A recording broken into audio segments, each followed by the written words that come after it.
everyone, and peace of Christ, all of you. Please invite your friends. And today, again, we have a new topic, which is very, very interesting. In the screen, you will see the pocket, which is really, really a lovely picture. And I want to say thank you, Mufti Mink, for making this picture, because he is the one who made it, not me. I'm just using his beautiful design, the leaking pocket. You see, when a Muslim, he tried to defend Islam, he's tried to put fingers, like he blocked this leaking hole, and then he put the other finger there. Like the sun set in murky water. No, brother, no. It's appeared to Zulkarnain, but the Prophet said the sun set in murky water too. So the poor Muslim, he started pushing his fingers in every hole we show him, hoping that the pocket will not leak no more. And a pocket, not bucket, okay? For those who they are like too much into the English thing. I feel sorry for you. And today we will show you another leak, a huge leak in Islam. Islam is a diarrhea. So Muhammadan Abdul, peace be upon him, he posed this in the comment section.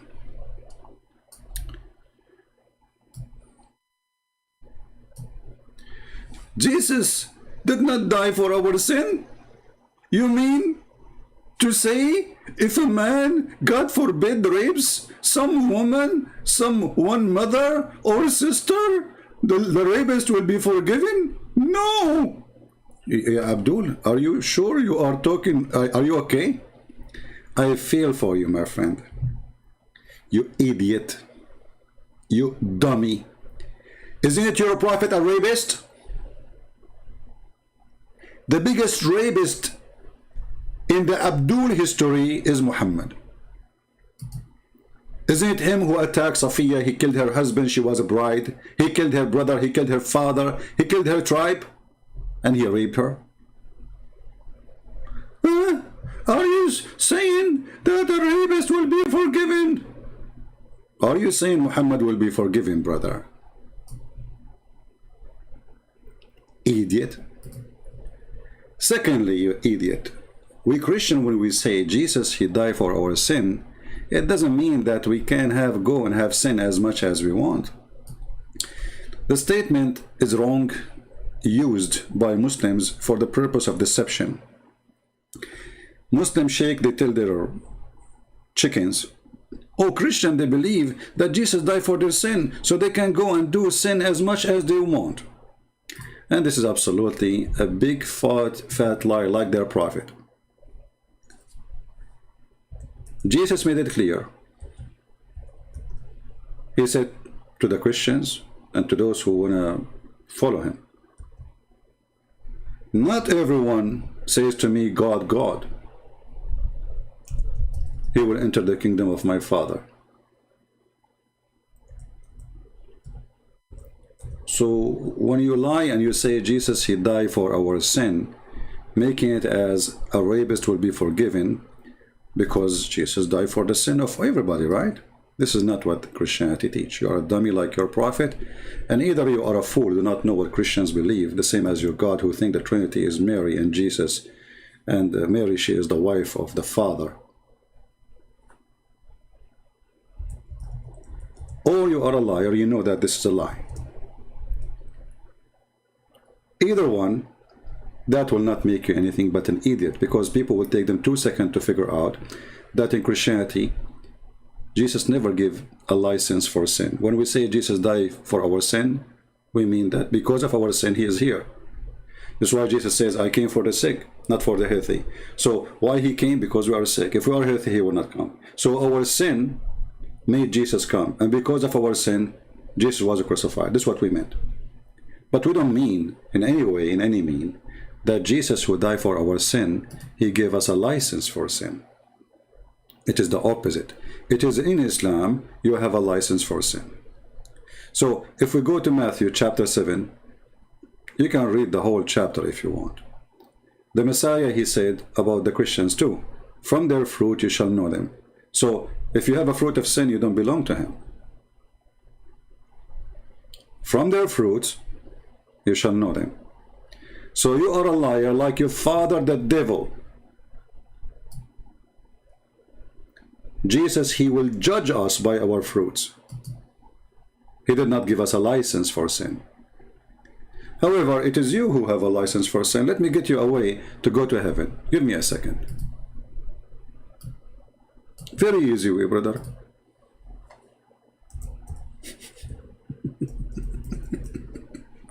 Are you a rapist, brother? Like Muhammad?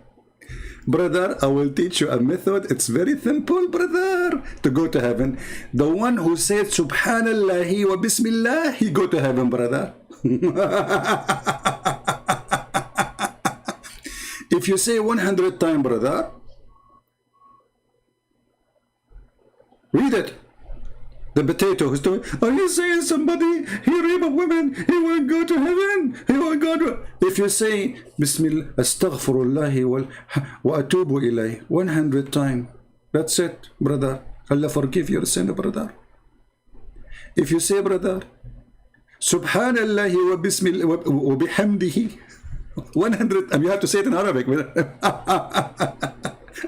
Ali Baba and the 40 thief. Brother, Bismillahi walhamdihi. Okay, I'm going to heaven now. Guys, meet me after 2 minutes because I have to say it 100 times because I want to go to heaven today and the virgins are waiting for me. The beautiful Muslim virgins. I will finish my work there. All of them, brother, they will lose their virginity and I will come back to you. I will not be tired, don't worry, because in heaven Allah will give us a lot of energy. 7-Eleven. So look at their ignorance and their lies. It is you who being forgiven supposedly for anything. Just saying a statement, you liar. If a man, he say Astaghfirullah and seek forgiveness from Allah 100 times in Arabic. In Arabic, brother. Don't say it in Urdu. Brother, if you say it in Urdu, Allah don't understand Urdu. So now if Zakir Naik says in Urdu, Astaghfirullahi walhamdulillahi, okay, half of it Arabic and the rest is not Arabic, so Allah did not accept. It have to be cashed by Allah in Arabic because Allah is an Arab God. So what are you talking about, you liar? So do the Muslims really know their religion? Allah Messenger said, it is a heavy thing of my heart if I don't seek Allah forgiveness 100 times a day. And why? Because you want to go to heaven. We showed you why.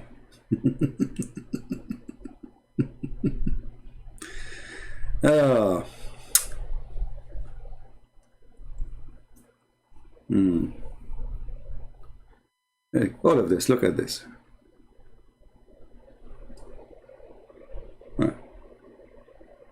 Actually, you do not even need to free slaves. You see, Muhammad, he used to ask Muslims in order to increase the slave market, free slaves so you can buy more from me. It's like saying, if you want to be healed, slaughter a chicken. And we have a lot of a chicken here. You see the coward? The free of a slave, by the way, in Islam is not because he frees slaves, but he want to encourage the slavery market. You buy him, you free him, we capture him again, we buy him, you free him, we capture him again. And actually Muhammad many times, even people they free slaves, Muhammad he forced them into slavery again. How to go to heaven in Islam?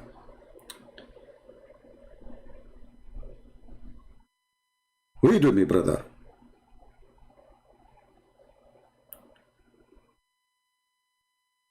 The Messenger of Allah saying, if anyone says 100 times a day, glory to Allah, and I began with the prize to him, his sin will be removed from him. Though they are like the foam of the sea, brother. That's it. I mean, do you see how hard to remove sin in Islam?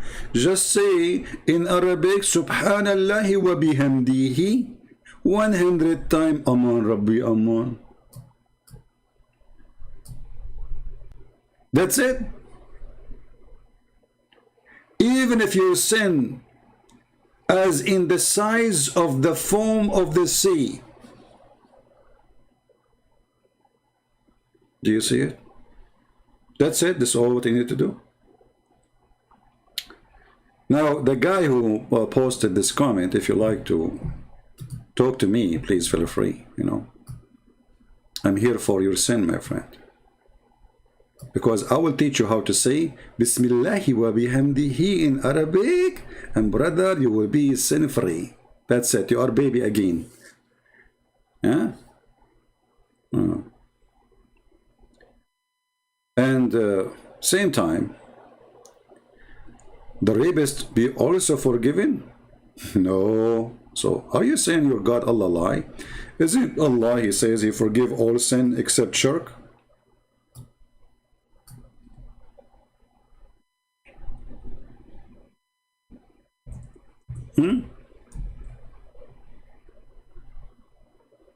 Huh?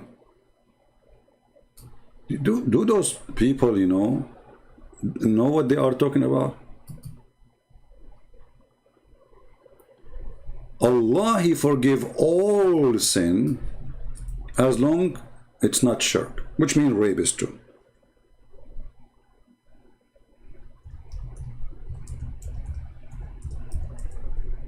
Read it.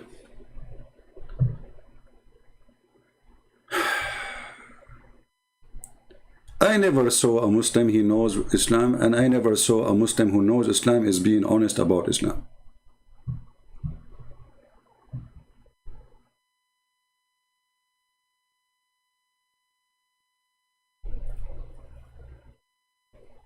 Never, never.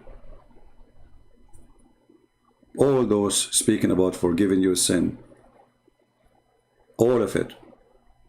And its contradiction, for the verse says, except shirk. As an example here it says, Allah forgive all sin.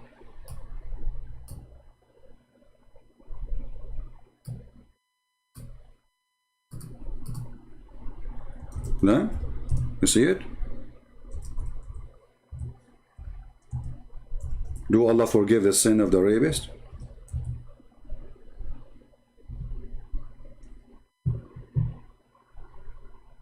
Are you there?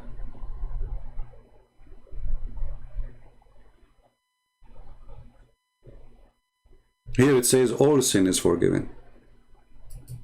Here it says no. There is an exception. There's one is not forgiven, is to associate somebody with Allah.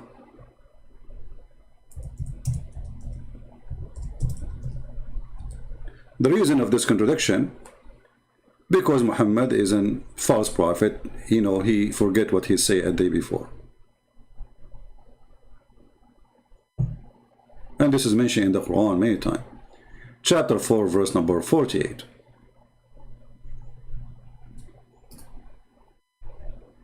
As an example, Allah forgive not that partner should be set up with him, but he forgive anything else. Do you see it? Here you see that a Muhammadan who most post comments, they are idiots and they do not know the religion. And those who claim that they have answers, they are idiot, and this is why they don't dare to call me or to speak to me, those who call themselves sheikh. But in his comment, he mentioned something very important. And that thing alone is enough to make anyone leave the cult of Muhammad. The penis cult. Remember, Islam is, you might be offended by the word penis, but this is how it is. You like it, you don't like it, take a hike. Look what he said. If you do good deeds, you will be rewarded, and if you do bad and disobey one true God and do not repent till your death, then you will be punished. Is that really what Islam teach? Who is a Muslim agree with this? Who is a Muslim agree with this statement of this person? He calling himself being a human. I don't know how you can be a human and you are following Muhammad. Is it a human behavior to go after a child? She is 6 years old. Is it a human behavior to believe in God? He ordered you to cut the feet and the hands of a human being? Is it a human believer to put nails in the eyes of someone? Being a human, a follower of the criminal Muhammad, talking about being a human. Islam take you away from your humanity. This is why the people of the world was shocked when they saw what Muslims they do in videos, chopping heads. Go come with different name, you either. Don't use the name of Mimi. Mimi, he don't dare to come to my page. He will not even dare to say hi. That's why we call him Mimi.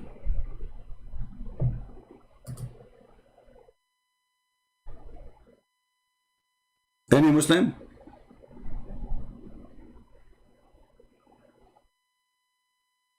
Who is a brave Muslim? He dare to call and say, yes, I agree with this.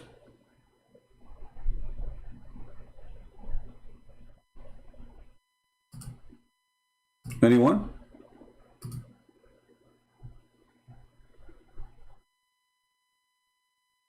Forgiven, if he asks for forgiveness, or you just, okay, we just showed you, if you say 100 times, that's it, you are forgiven. Now this, Muhammad Ishmael, I suspect that you have a long-term diarrhea of thinking. Your thinking is a diarrhea. It's not a thinking. Look at this genius. Look at this. This guy, he squeezed himself for 10 hours and he come with this answer. Look how deep. Forgiving, if he asks for forgiveness, not the way you think. Okay, what is the way I think? You're a prophet, he said, if you say 100 times Bismillah wa hamdillah, you are forgiven. If you say 100 times Bismillah wa bihamdihi, in the name of Allah and praised be to He, you are forgiven. What is the repent? Are you blind? Read with me, Abdul. Stop lying to yourself. What you are saying is not Islamic. The Messenger of Allah is saying, if any one of you say 100 times a day, glory to Allah, and I am being be praised to Him, his sin will be removed. Do you see it? The guy is not asking for forgiveness. And what if I say it 99 times? What if I say it 200 times? Is that going to be like put in my credit for advance?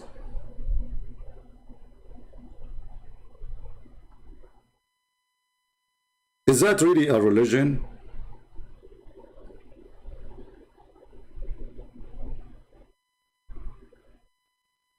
Now Muhammad Ishmael is searching Google. It's not what you think, brother. Okay, what? I'm not thinking. This is what your prophet said.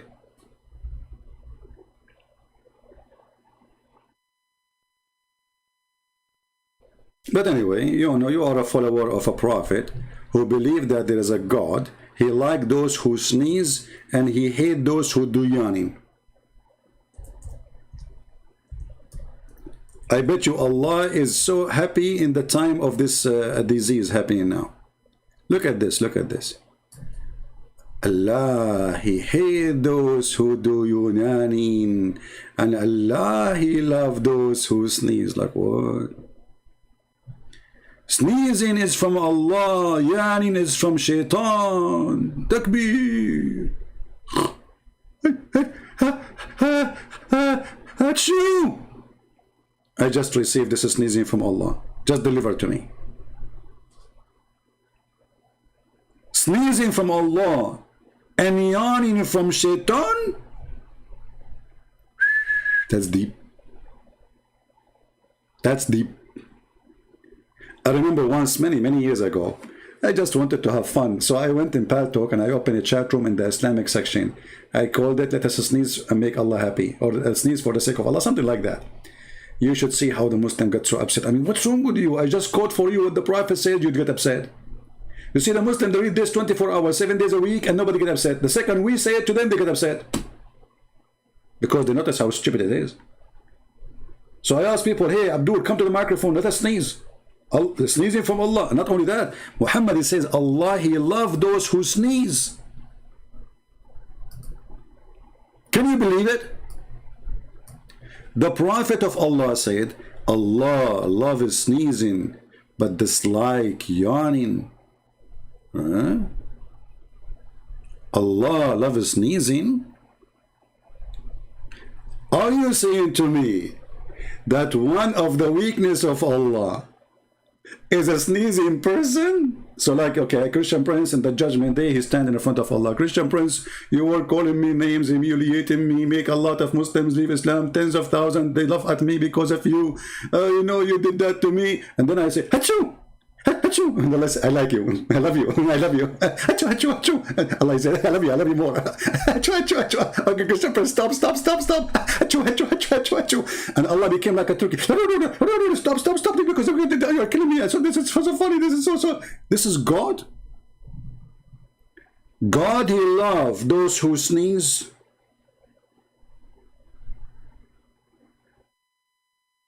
Shall we make a website? It's called Sneeze for the Sake of Allah.sneeze.hu.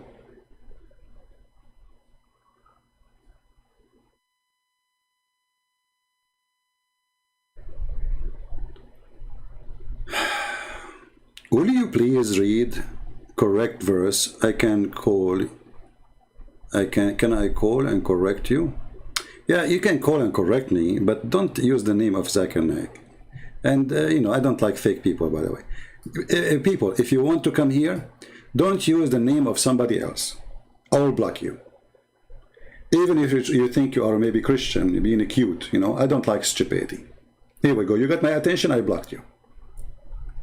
Don't use the name of somebody else and come here. That means you are shallow and you are silly.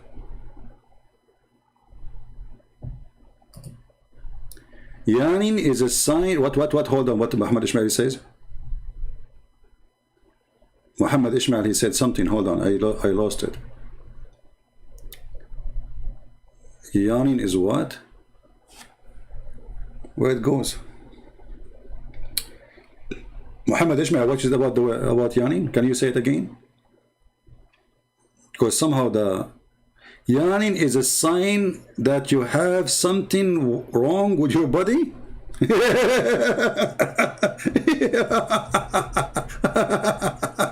Unbelievable. Dr. Muhammad Ishmael, here we go. Camel urine medicine is working. Who said to you that yawning, that means there is something wrong with your body? Yawning is a very healthy alarm of your body telling you that you are tired, you need to go to sleep. It's time to you for sleeping. So how this is coming from shaitan? What shaitan have to do with this? Only foolish people will believe in such a thing, that shaitan is beyond or behind yawning.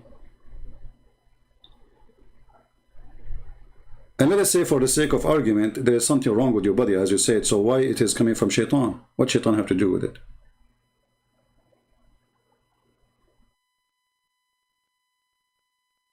And why Allah, he like and he love those who sneeze?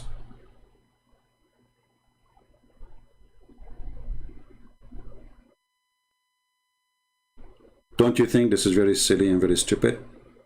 Now we go back to the previous comment of the previous Abdul, talking about the good deed and the bad deed. Just to tell you and to confirm to you that any Muslim, he claim that in Islam they teach you that a Muslim should do good deed, he is lying. Because all the deeds of a human being in Islam is predestiny. Remember that always. A Muslim, he don't have bad deeds, he don't have good deeds, he have predestined deeds. When a person, according to Muhammad, before even he was created, Allah, he write his deeds.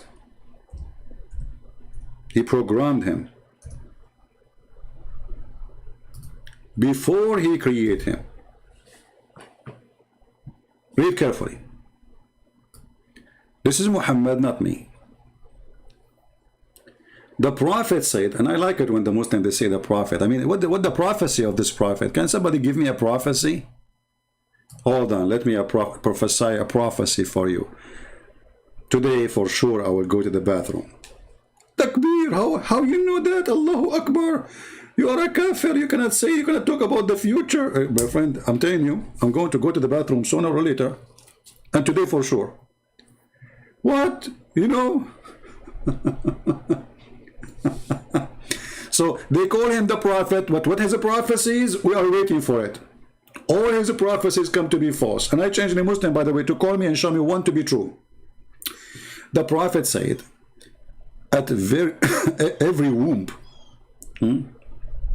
Allah appoint an angel who says, "O Lord, a drop of semen, O Lord, a clot of blood, O Lord, a little lump or of flesh."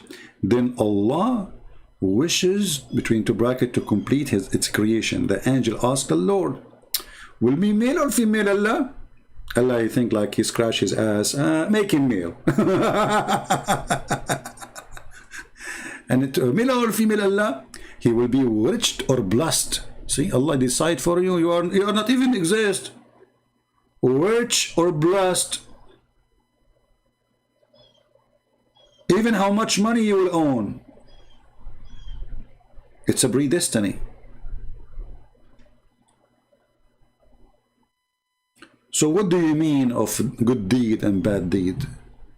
Who is the silly, who is the stupid here?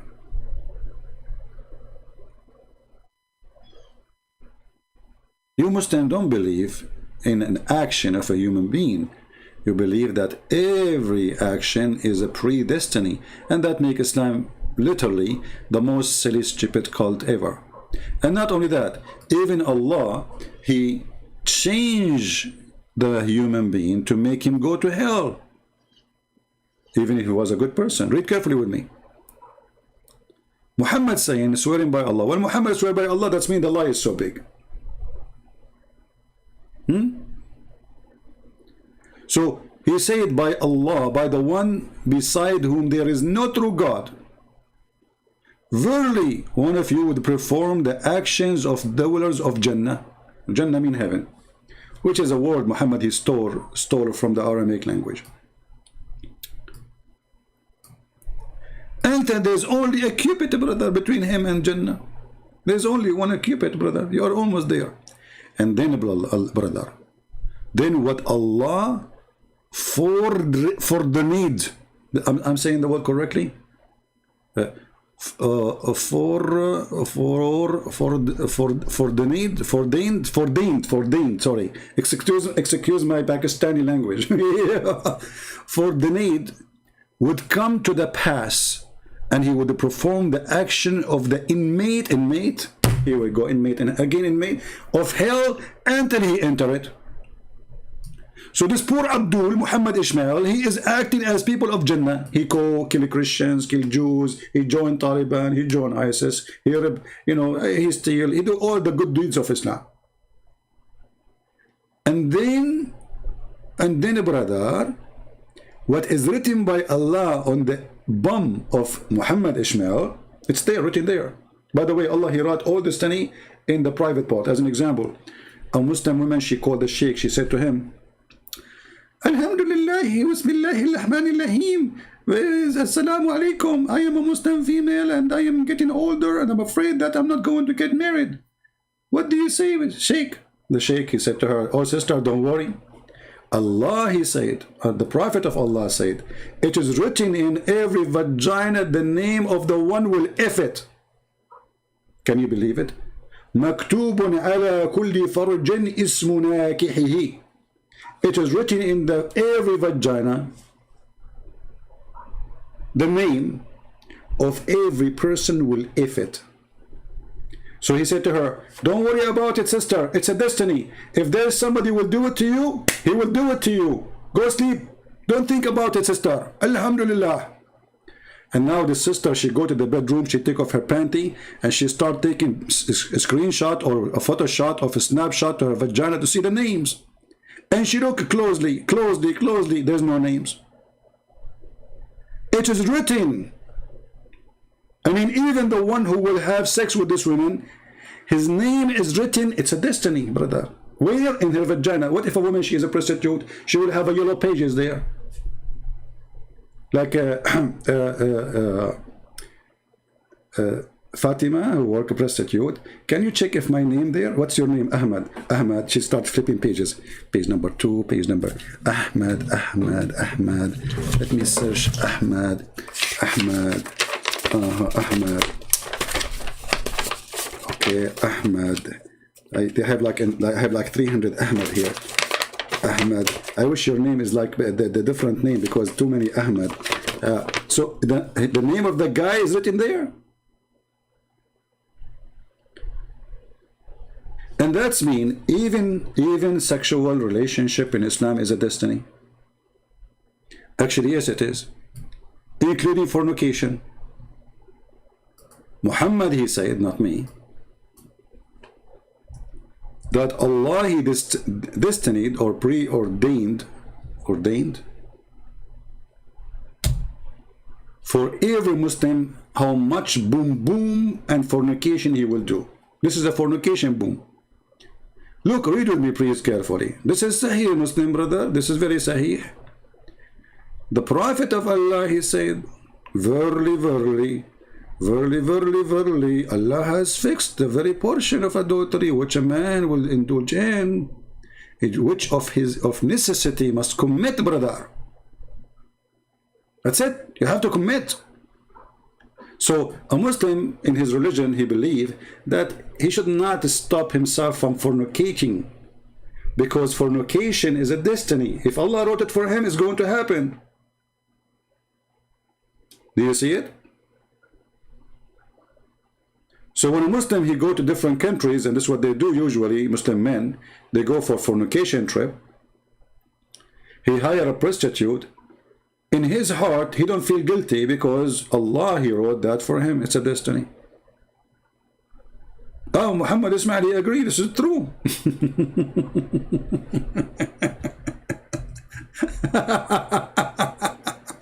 Hey, Muhammad Ishmael, do you like to call us and tell us your experience with fornication according to the destiny of Allah? As long as you agree it's true.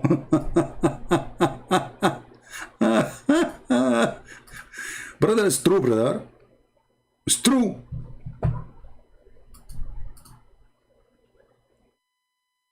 Muhammad Ishmael. You see, Christians, they speak about their testimony, how they became Christians. I want you to call me and tell me about your testimony of fornication. How Allah, he follows you into prostitution and fornication. Can you call us? Because you are the one who said it's true.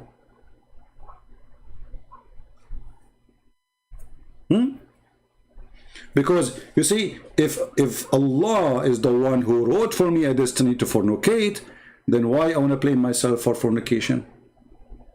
Correct, guys? Are we listening? You see how dangerous this religion is? It's a cult. It's a shameful cult. And here you notice the stupidity. So Muhammad, he punished somebody because he fornicated. Why you punish him? You are a fornicator yourself. Secondly, you just told them that fornication is a destiny.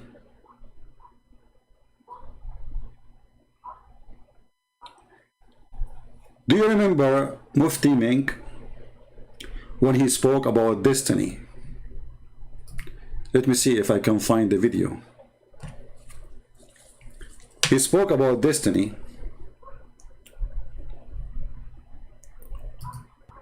Welcome back. Now we'll take your question. Let us see.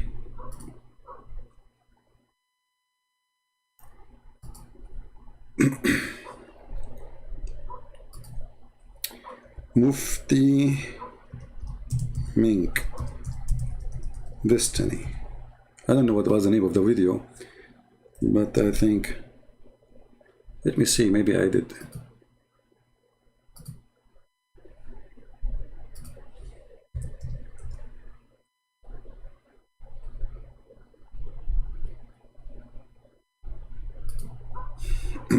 maybe this one.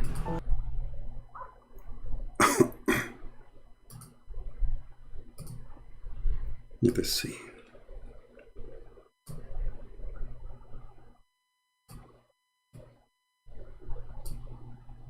This, then why did he bring me onto the earth? Well, hang on, you don't know your results of your examination, so you have to come onto earth. The fact that Allah knows it and the fact that Allah has written it does not make you a person who should now give up, because if that was the case, then obviously you would be the fool.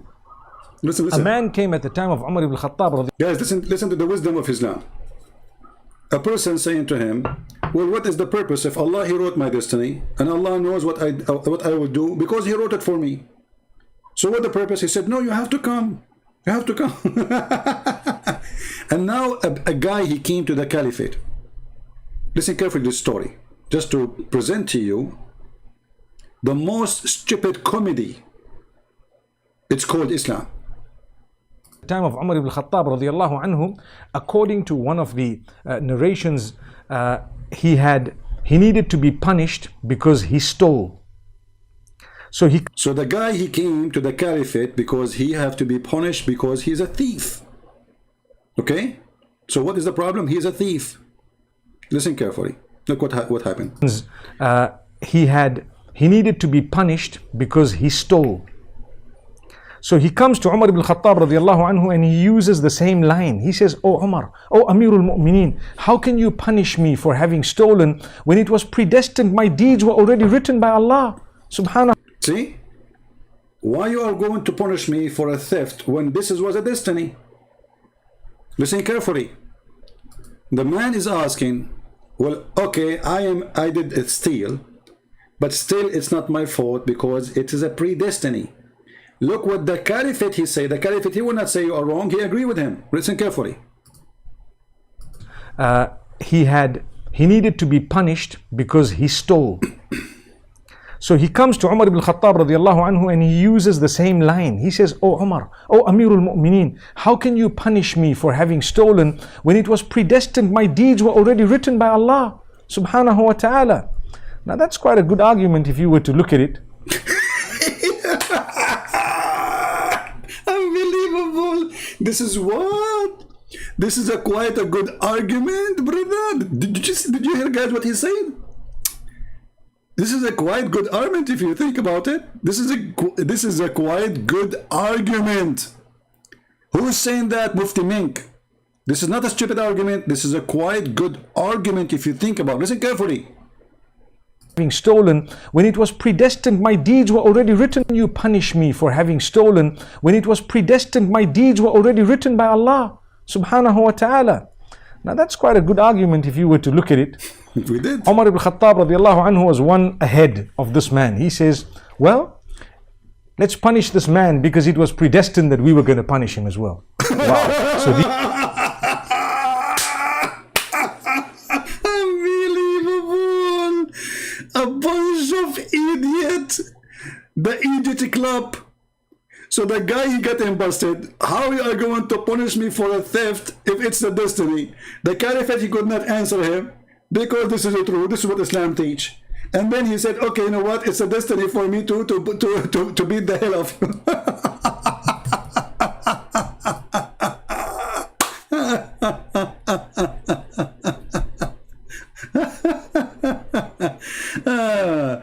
What a stupid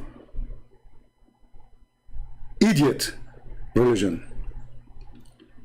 You have to be a certified idiot to believe in such a cult. This is a cult for the bad person, because that will make you feel nowhere to be guilty. You see, the thief, he don't feel guilty. It's okay, why you want to punish me if it's a predestiny for me to be a thief? Did the caliphate, he says to him, Islam does not teach that, you idiot? Did he say to him, you got it wrong? No, he agreed with him. Even the sheikh, he says, he have a good argument if you think about it. But the caliphate, he was way ahead of him. He's more evil. This is what he is saying. He's more evil. He did not know how to answer him, why he will punish him.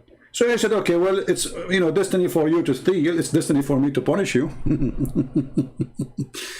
I want to make a movie about this one. Can we? He needed to be punished. According to one of the narrations, he needed to be punished because he stole. So he comes to Umar ibn Khattab radiallahu anhu and he uses the same line. He says, "Oh Umar, oh Amirul Mu'mineen, how can you punish me for having stolen when it was predestined? My deeds were already written by Allah subhanahu wa ta'ala." Now that's quite a good argument if you were to look at it. Umar ibn Khattab radiallahu anhu was one ahead of this man. He says, well, let's punish this man because it was predestined that we were going to punish him as well. Alhamdulillah, Alhamdulillah. Muhammad Ismail, he says, what do you think about God? You do not know your future. That is your God, my friend. As an example, when they ask Muhammad how he will die, he will be killed or he will die normally. What Muhammad says? Look at this prophecy.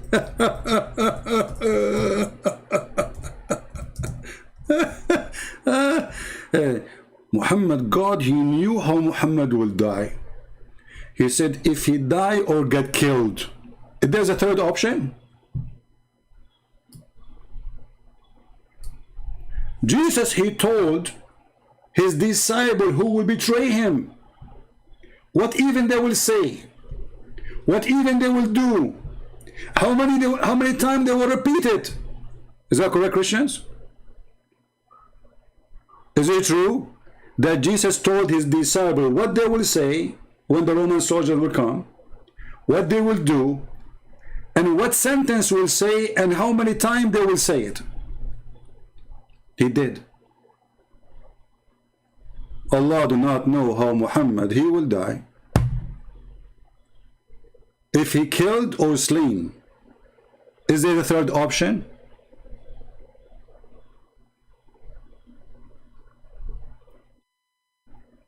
Muhammad is like a prophet. Somebody asked him, is my wife going to give birth to a male or a female?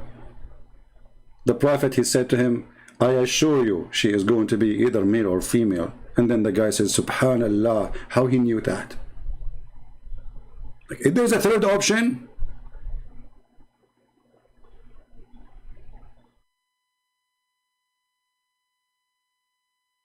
so your God, you do not know the future. I will give you a clear example. All the Quran is about knowing the future, supposedly.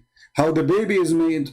Because supposedly people in the future, they will know how. In the time of Muhammad, nobody knows. This is a prophecy. It was a failure. The sun set in murky water. The moon is split and the judgment day is in the corner. And no moon is split.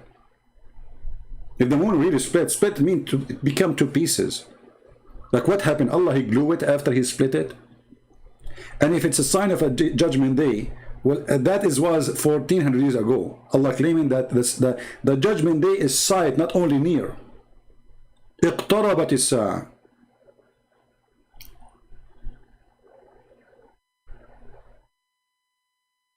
And you know, this is my challenge to Muhammad Ismail. Muhammad, why you don't, I will open just Skype just for you. And you give me one example of a prophecy of your prophet, proving that Allah, he knew the future. Is that fair, people? I mean, your prophet, he spent 20 years almost of his life supposedly claiming to be a prophet. He made thousands of claims. At least one of them should come right. Because even liars, they can prophesy and some of their prophecies come to be true. But doesn't make them true prophet. Because they say too many lies and one of them can be true, or maybe two, or maybe three. But is it possible that Muhammad, after all the prophecies he said, none of them come to be true?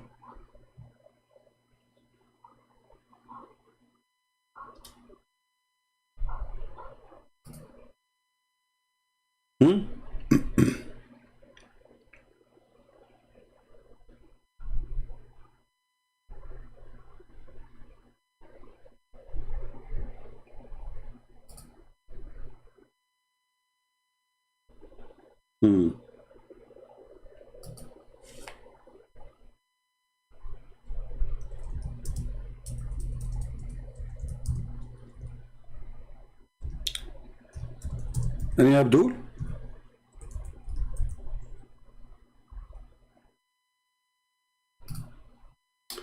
We have Sheikh.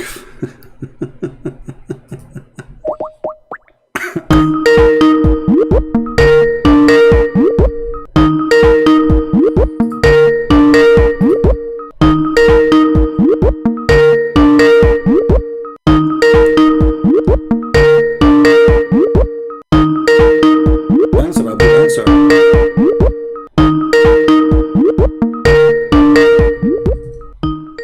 Let us put the speaker down so it doesn't annoy you guys.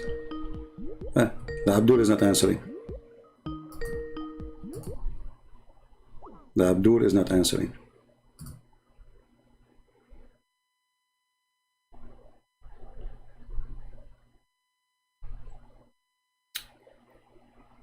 Any Muslim? Any Muhammadan?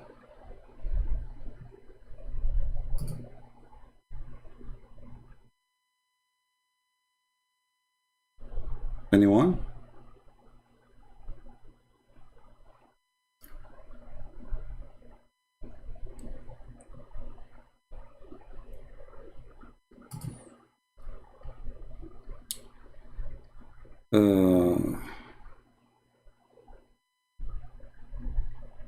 I don't see any Muslim. Look like they are out of options.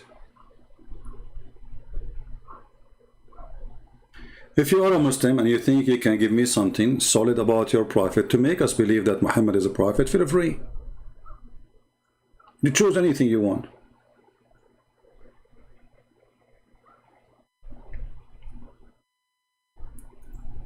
You will notice that those who knows Islam very well, they are the first one to run away from proving Islam to us.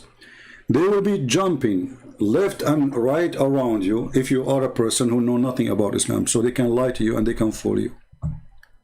In front of me, they disappear.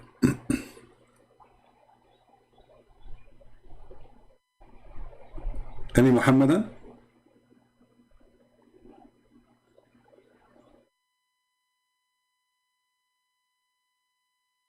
And by the way, according to the Quran and according to the teaching of Islam, the woman who killed Muhammad, Allah, He made her kill him. I mean, can you believe how stupid this cult is? Because the Quran itself says that anyone who die, he die by the permission of Allah. No matter how he die, killed or slain, as you see. Nor can a soul die except by Allah leave. The term being fixed as by writing. So it is written by Allah who is going to kill you or how you will die from sickness, natural death. Even natural death, by the way, you are getting, I mean, they call it natural death, but simply, you know, you have a body failure, you get killed, let us say. Your heart killed you, maybe. However, according to Islam, everything is a predestiny.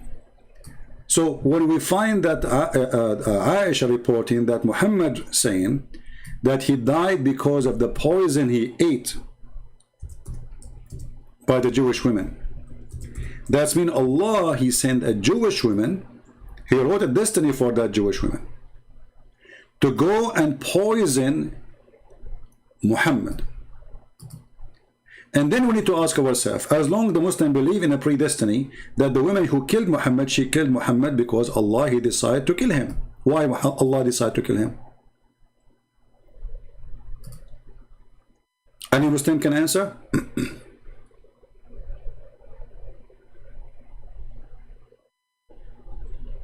Anyone?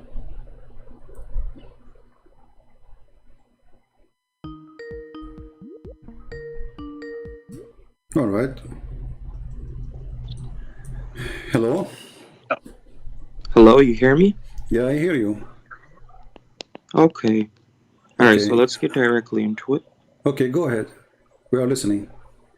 Okay, so first of all, I would be very glad about the victory. You hung up the other day when you quoted Surah Shura. You had victory? You hung up. Okay, You ran away. Okay, hold on. So why you don't download the video and post it in your channel? You never let me finish. No, hold on, stupid. Just you see, as long as it's a victory, I challenge you to download the whole video, put it in your channel. As long as it's a victory. So you see how stupid you are? If it's a victory... And now you... Just no, potato. I challenge you. I wanted to swear by Allah that you will take the video is still there. You go and you download it and you put it in your channel and you call it victory against Christian Prince. I challenge you. But you will never do that because you're ashamed of yourself. So you are a liar. You are laughing at yourself. You claim victory, but you don't want to publish the victory you just did. No, don't him me. I want you to promise me now in front of everybody that you are going to publish it in your channel. And not only that, you publish it on all Abdul channels. Because aren't you proud about it? Obviously you are not. You are a potato. Don't you want an answer? Abdul, I hang up on you because I watched the floor with you. You became like a ministry, the demonstration rag which Muhammad he used to clean himself with it when he take a shower. So you are used and abused, and I throw you away when I'm done. So if you go and watch it, you want me to play it for you again? We will die laughing. You admitted that your prophet is a bad person. You admitted, I never said that. No, okay. What do you mean you never said that? I never, those words never came out my mouth. What was the topic? Remind me. Surah Ash-Shura, chapter 42, verse 52. Okay, what we say? You were speaking a bunch of nonsense because you don't understand. When I try to answer you, you hung up. Okay, what we are saying, remind me. Go ahead. Okay. Can you post the verse again? No problem. Okay. Thank you. And? Don't hang up this time because people will laugh at you now. No problem. Go ahead. Again, if you are a person who claims to be having victory, be a man and publish the video. It's there. Yeah, I don't need to publish it. No, you need to publish it because it's a victory for Allah. Aren't you? Are you ashamed of a victory you made for Allah? Here we go. Farid published a lot. If you don't dare to call me too, you are the same. You are better than him actually. You dare to call me. That girl, she don't dare. I do call you. No, you dare. So I'm saying you are better than him. You have, you are better than him. That's what I'm saying. But still, you are better than him. But still, you are more stupid than him. Okay. You are better than him post because the you verse and we'll see who's stupid. Okay, let's see. You said the chapter of Ash-Sharh. 42:52. Oh, Ash-Shura. Sorry. Okay. All right. Read it for us. You posted something else. Oh, no problem. Just read it. Don't you know the Quran? I thought the Muslims recite the Quran by heart. Yeah, but I would obviously, but I would like the audience to see. Oh, okay. That's good. That's the good thing. All right. Read it for us. Hold on, it's loading.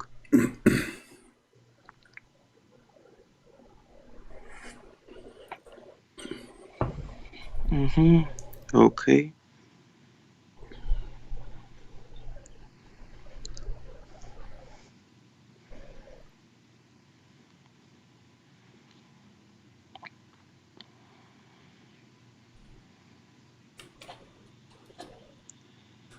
We're waiting. You're on verse 48. There you go. Okay. So, and thus have we, by our command, sent inspiration to thee, thou knewest not before what was revelation. Obviously, not before what was revelation, because the Quran wasn't revealed. So how would he know what it is when it wasn't revealed? That answers the first part. And what was faith? Meaning the Quran, because Prophet Muhammad sallallahu alaihi wasallam wasn't a prophet. He wasn't a prophet until the Quran was revealed. You know that. He was a prophet at the age of 40. That's deep. Okay. So before 40, what he was? Before 40, what he was? A believer in what? He was a Muslim. He believed in Allah, but he didn't have the faith as when the Quran came. Okay, hold on, guys. He was a Muslim. Did you hear that? He was a Muslim until because the age he believed of 40. in one God. Okay. But does it say that he did not know what was faith? Meaning like as when the Quran came. What as in the understanding? Hold on. No, he did not have faith. Nor he have faith, nor he have revelation. He know nothing about revelation. So if he's a believer in Allah, it's mean he received some revelation from somebody else, from a prophet before him. Like for me, I did not receive revelation, but still I know what revelation is. because there's a prophet who taught me what is revelation. So you're a prophet in the Quran confirmed that he do not know nothing, zero, about any revelation. Not his revelation. It doesn't say Quran. It says he do not know what was revelation. Was. And nor he have any faith. So you're a prophet, he have two things together. Zero revelation, that's mean he never heard of Abraham revelation, he never heard of Moses revelation, he never heard of Jesus revelation, he have no idea. In the top of that, he is a pagan, he have no faith. Answer, go ahead. Okay. In order to, since you don't believe in what I'm saying, because you clearly say I'm dishonest, and you always go to tafsir with other Muslims, let's go to the tafsir and you'll understand what Ibn Abbas says, and he will destroy your argument. Okay, I want you to tell me, do you accept Ibn Abbas? Obviously I do. I never said I don't. So do you swear by Allah that whatever I show you from Ibn Abbas, you will not say no? Go to tafsir.com, yes. No, swear. I want you to swear. Whatever you show me from Ibn Abbas, I will accept. You're not Muslim. What? What does this have to do You're with not Muslim. What? You are not a Muslim. What does this have to do? I'm asking you to swear by Allah, not by my shoes. Okay, well, you don't believe in Allah anyway, so go to the verse. You believe in Allah, you donkey, don't you? I do, yes. Okay, so go swear to by the Allah. tafsir. Swear by Allah, because in a second you will change your mind. You will say, I don't accept. I read it before I told you. I know, because you read it before you told me. This is why you're asking me to show it to you, but I'm asking you, can you swear by Allah that whatever Ibn Abbas he say, you accept? Are you going to go there or make things We will longer? go there. Why you don't want to swear by that Ibn Abbas is the one who guide you to Islam? Go to the tafsir Potato, and stop why you don't wasting want to time. swear that whatever Ibn Abbas he says, you accept? I told you I accept it, so go. Okay, so whatever he say, not only about this verse, correct?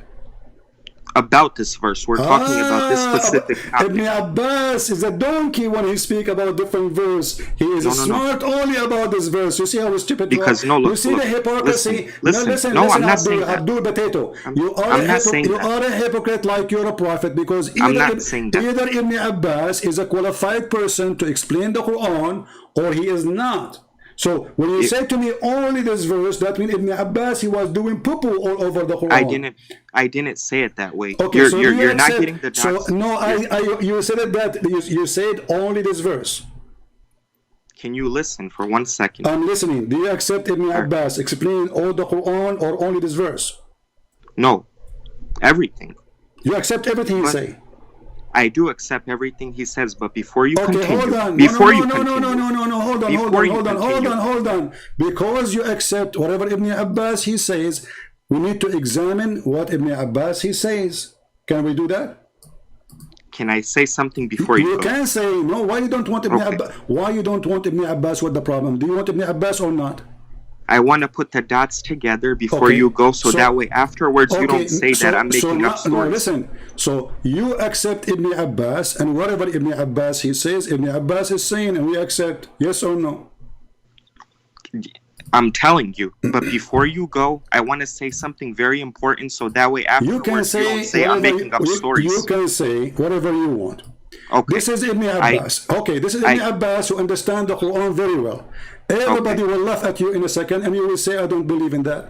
Here we go. Go ahead. For the narration About of this verse? listen, for the narration of Ibn Abbas, he said, the interpretation of Allah saying Qaf, he says Qaf is an azure mountain overlooking the world, and the color of the sky takes from it. Allah swear by it. Do you agree with Ibn Abbas? What? I can't even hear you. Oh, you don't hear me now. Ibn Abbas saying that Allah, he swear by a mountain, it's called the mountain of Qaf. And that Qaf mountain is surrounding the earth, and the sky is a blue because this mountain is azure blue mountain. Do you agree? What is that? What does that have to do with verse 52? Because you said Ibn Abbas can explain the Quran, so he is the guidance to explain, so he cannot be wrong. So why are you jumping from topic to topic? Finish one topic and then I'm go just here. showing you the hypocrisy. Do you accept what Ibn Abbas says or you don't? You said you accept Ibn Abbas. Finish one topic and then we'll go We here. are finishing one topic first. Is Ibn Go Abbas, there first and is we'll Ibn go here Abbas after. accepted by you? We'll go here after. You Finish said, that first. you Stop said jumping. we are finishing. You said you accept Ibn Abbas. Go there first, finish it, and we will go here. This is Ibn Abbas. Do you accept This is not verse 52. Do you accept Ibn Abbas or not? This is not verse 52. Listen, guys, this is not verse 52. What are you talking about? Even you do not know how to quote the verses. I'm asking you, aren't you the one who chose Ibn Abbas to explain the Quran? Yes or no? You brought up the topic. Exactly. You brought now up you the are topic. the one who called me. You are the one who called me. You chose the topic for now. We were talking about something else, about how your prophet died. And you chose the topic. I ask you, do you accept Ibn Abbas? Because we want to be sure that you are not a hypocrite. And Ibn Abbas is the person who can explain the Quran.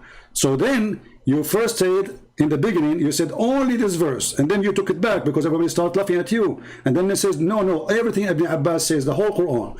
This is the Quran. So if Ibn Abbas is telling the truth about the Quran, and this is what the Prophet of Allah he said, that's mean Muhammad is a fraud and Allah is a joke. Do you accept what Ibn Abbas said? You brought up 42 verse 52 the other day, and when can I finish talking? You don't let me talk. No, I'm letting you talk. You are the one who accept Ibn Abbas. Did you accept Ibn Abbas or not? Can I explain to you? No, there's no need for explanation. Do you accept Ibn Abbas or not? I accept him, but Okay. you're not letting me finish to Okay, put the guys, dots together. There's no need to dots. Here we go. Read. And we will go to the verse after the verse you mentioned about Ibn Abbas explained. Go ahead. Tell me how Ibn Abbas explained the Quran. Go ahead. Because he's the one who knows the Quran meaning. Go ahead. You put the tafsir of verse 52, I am showing and we will you now finish the that. tafsir of Ibn Abbas. Ibn Abbas is a book. The whole book is not only a page you choose. So we were talking about that topic. You accepted Ibn Abbas, and now you don't want Ibn Abbas no more. Why? No, you. Why you don't? You are the want one. Abdul? You are the one that put that topic. You are the one who chose Ibn Abbas. Why you don't want Exactly. Ibn Abbas? Okay, why I you said so go why, to the tafsir why and you I don't will want, explain to you. Why you don't want Ibn Abbas no more? Be honest with me. You're not letting me talk. Here we go. I'm not letting him talk. I'm asking you why you don't want to accept Ibn Abbas. You put Surah Shura verse 52 up there, right or wrong? There. Is that Ibn Abbas or not? Not for that verse. Not that for that verse. So Ibn Abbas is wrong in this verse. No, I'm not saying that. Okay, so you are not saying that. Is he right about this verse? You're jumping topic to topic. Why it's hard for you to say he is right about this verse or he's wrong? Because you're jumping topic to topic like a monkey. For the sake of argument, I jumped. Why you don't say yes or no, and we will go there right away. So go there, and we will come back. No, you will not be back. We will finish it, and we will not be back. We were done with this. So tell me, do you agree with this or not? You are a very funny individual. For sure I'm very funny. Here we go. I got you busted. The one who explained the Quran is an idiot. So how you accept an idiot to be the one who explained the Quran for you? So either you because say, when I told you the answer. So you agree that he's an idiot now. You said because. When I told you, you just said I because. never said that. So no, is he an idiot then or not? Do you accept what he just said? I never said he's an idiot. So tell me what he is. Is he telling the truth about the meaning of the Quran, or he's lying, or he is an idiot? He is the cousin of Prophet Muhammad sallallahu alaihi wasallam, and he is one of the best people to give tafsir. He is the best people to give tafsir. Okay, so the tafsir proving that Islam to be false. No. Well, no, he says there's a mountain overlooking the earth. you always Abdul, get one small thing. Abdul, no, I'm not taking a small thing. This is a big thing. You do, because he is the best one to explain the Quran. Even your prophet, he named him as the ink of the scholars. He is the ink of the scholars. So if this one is the most qualified, according to Muhammad, to explain the Quran, and this is explanation for what Allah says by Qaf, that means the Quran is a joke. You are so afraid to talk to me. Let us see who is afraid. You are afraid. You're not letting me talk. Do you accept this verse interpretation? Yes or no? You are afraid to talk to me. Do you accept this interpretation? No or yes or no? You don't do this with the other people you debate. When it comes to me, you do this stuff. We have a chain of videos about you, people laughing at you, and this is one of them.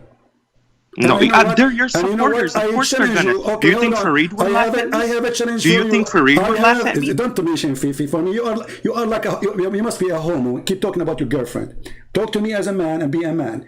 When that girl, Yeah, when that girl she dared to talk to me, then mention her name until she called me that she does not exist. So I'm asking you now: do you accept what Ibn Abbas saying? Yes or no? I accept what Ibn Abbas says, but don't jump topic to topic. Okay, so you promise me now we go back to this topic after we go to the topic you mentioned. Do you promise? Correct. All right. I Guys, do. he accept what Ibn Abbas he said, so he will not say no ever. Let us go.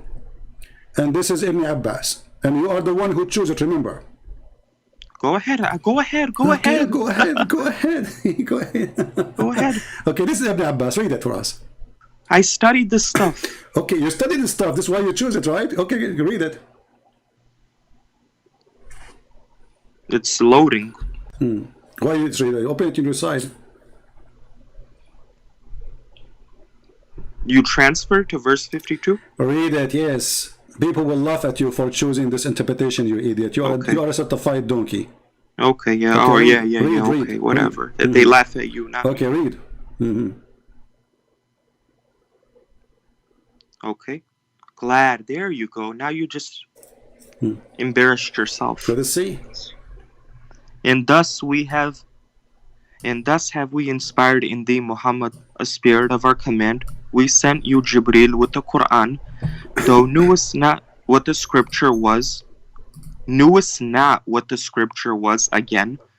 You did not know what the Quran was before the coming of Jibreel to you, nor did you know how to recite the Quran before it came to you, nor what the faith, nor did you know the call to Allah's divine oneness.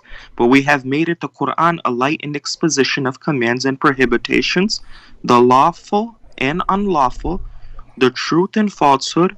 By means of the Quran we guide whom we will and whoever deserves it of our bondmen. And lo, thou verily guide to call onto a right path, a straight and true religion.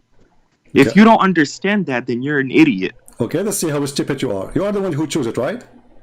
Right? Guys, I understand it. You do not know how to recite the Quran before the Quran come to you. Look at this stupidity. Because he didn't. Hold on. You do not know how to recite the Quran until the Quran come to you. But he have no Quran to learn how to recite it. There was a Quran before he came. I mean, you don't know how to eat the pizza until we sent you pizza. But how you can say he do not know how to recite the Quran if there was no Quran yet? And reciting the Quran is just repeat after me. I mean, what do you mean? Do you know? Reciting the Quran is just repeat after me. The angel, he said, say this. He said that after. So you do not know how to recite the Quran. Who is the stupid fool? He can believe in such a garbage. How he will know? Hold on. Can I answer? Is that a knowledge how to recite the Quran or repeating? Can I answer? Answer. Is it a knowledge to recite the Quran or it's a process of repeating? Let me explain it to you. I'll answer. No, I want the answer. Is it a I knowledge? will answer Is you. it a knowledge of reciting the Quran or repeating process? When the Quran wasn't preserved to him, how would he know how to read it if This he is not didn't the see question. it? You sound so stupid. Go one by one, people laughing. Is reciting the Quran, is it a knowledge or a process of repeating? You know, it's a knowledge if people can read it with understanding. I mean, you can read it too, but Okay, you don't hold on. understand it because Hold you're an on, idiot. Hold on, you stupid. Recite have nothing to do with understanding. You are a donkey. Recite is to say something from your memory. Do you agree? Wait, say something from your memory or Yes. look at the text? Recite, What does that have to do with memory? Okay, because you are the one who chose the word recite, not me. Okay, Okay, And- recite is saying something in your memory.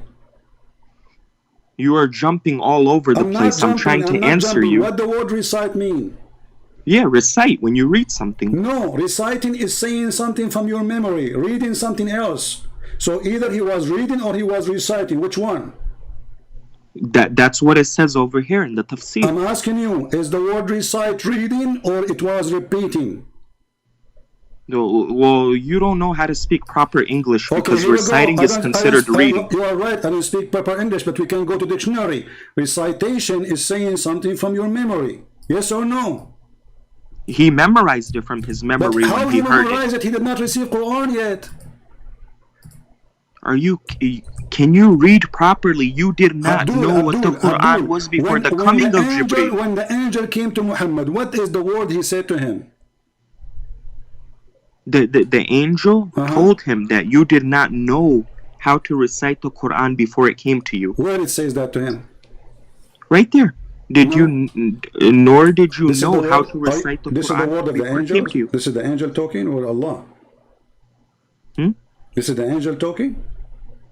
When angel Gabriel came to him, okay, it told him to you, nor do you know how to recite the Quran before it came to you, nor the faith. This is not what happened. What is the first word the angel he said to Muhammad? This guy, I don't know. I'm explaining to him. He's asking me. I'm asking you. You are a coward. You are a coward like your father, Muhammad. I'm asking you. What is the first word the angel Jibreel said to Muhammad? When the angel Jibreel came to Muhammad, the coming of the angel Jibreel, okay? What he said to him? It's explaining to you in the tafsir. I don't need to tell you. No, you need to tell me. Tell me what is the first word he said to him. What is that? What does that prove anyway? You stupid. Why you don't want to answer? Because that will prove what is the first word he said to him. Give me the answer. What is the first word he said to him? But what does that prove? I am proving that you are a donkey. Answer me, please. What is the first word he said to him? You know the answer because you read it. No, you are the one who is going to answer it. And you are scared to say it.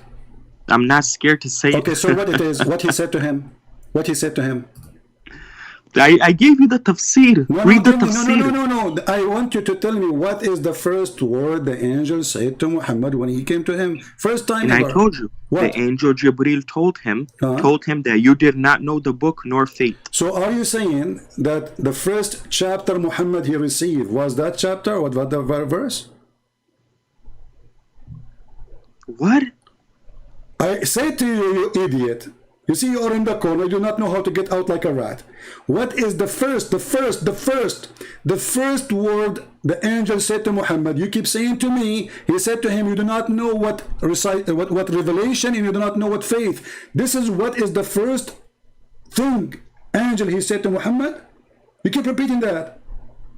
You have no idea what you're talking about. Why are you jumping to what is the topic? first? You see how stupid you are. I challenge you to download this video, put it in your channel. People will die laughing at you. What is the first thing the angel Jibreel said to Muhammad? You said this. You do not know what faith. You do not know what is revelation. You are the one who said that, and you repeat it many times. Are you saying clearly? I am very sure that this is the first thing he said to him. Yes. So the story about the first revelation he received in the cave of Hira is a lie. What? What? Mr. Duck. The story of the revelation of Hira, the cave of Hira, is a lie. Because supposedly that is the first revelation Muhammad received, not this one. The Quran is the final revelation. What do you not understand? This is not the question. We asked you, what is the first revelation Muhammad he received? You said this, verse number 52.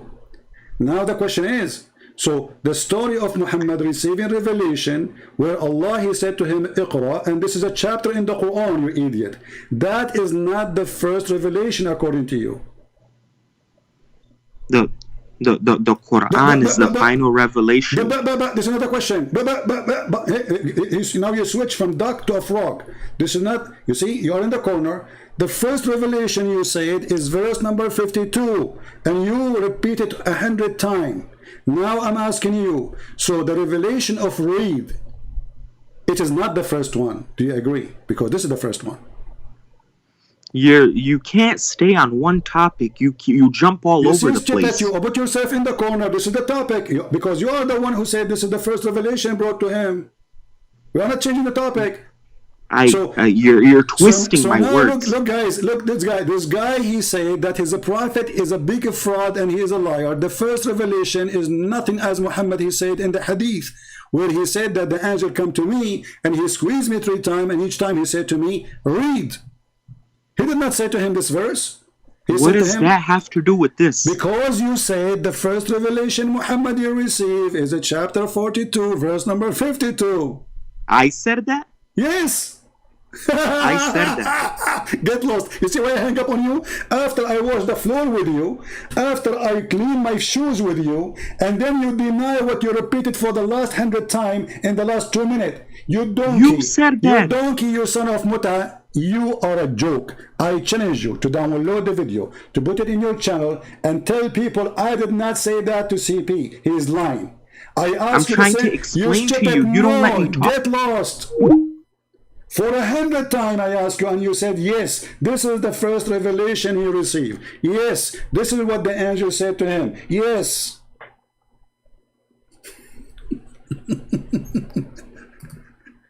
I made victory over Christian Prince. I made him hang up on me.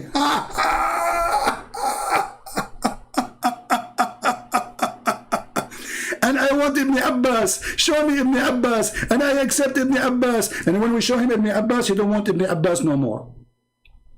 And look what Ibn Abbas, he said. Ibn Abbas, he made a big poo-poo.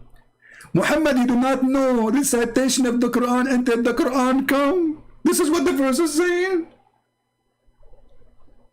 I mean, what? Brother and sister, before Jibreel come to Muhammad, the Prophet did not know how to recite the Quran, as if he had a Quran to recite it. This is can be said if Muhammad received Quran, and he have it in the shelf, and he do not know what to do with it. Then Jibreel came and he says, okay, Muhammad, let us open this book and we'll teach you how to recite it. But this is not what happened. A recitation of the Quran, you do not need to teach it because it's a process of repeating. And the first time you repeat it is not a recitation, by the way, because recite is saying something from the memory. Here we go. You go to the English dictionary. Recite. Recite is repeat aloud of reclaim a poem or a passage from the memory.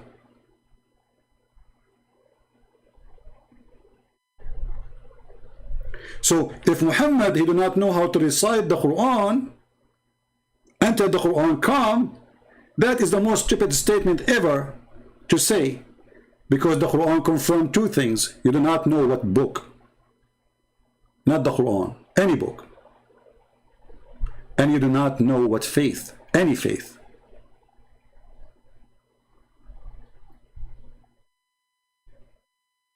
He has zero faith. And when this idiot tried to save Muhammad, saying, oh, because this is the first revelation Muhammad received, and then when we got him busted, he says, did I say that? Go just 3 minutes before and you will see you said that. People, they can go right now forward, so backward in the video, and you hear me how many times saying to you, are you saying this is the first revelation Muhammad you receive? And you said yes, over and over and over.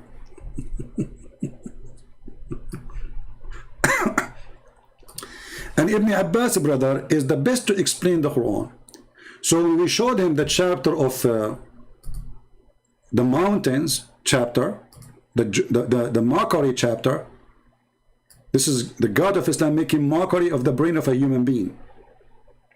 We will go back there later. There's a mountain surrounding the earth. And this is where the sky is taking its color from. I remember this guy, he said that the best to explain the Quran is Ibn Abbas. I agree.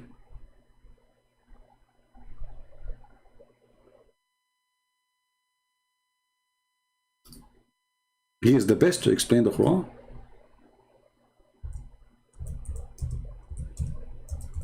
And let us show you more of Ibn Abbas, the one who he claimed that he is the best to explain the Quran.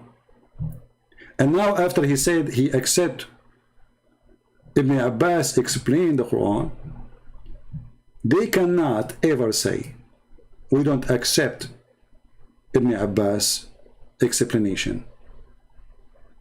What a disaster.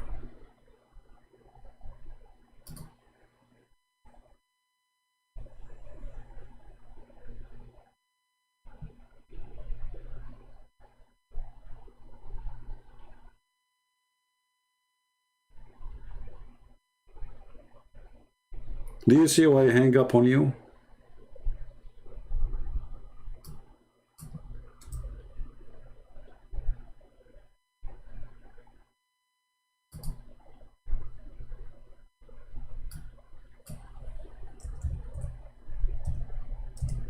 No use, no more.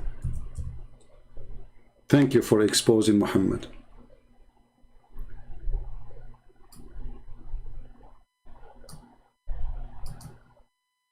Islam is leaking. If we go to Ibn Abbas,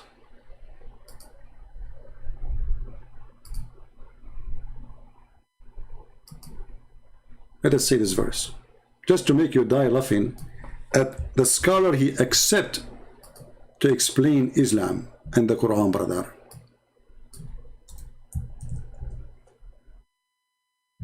Don't blame us for laughing at you.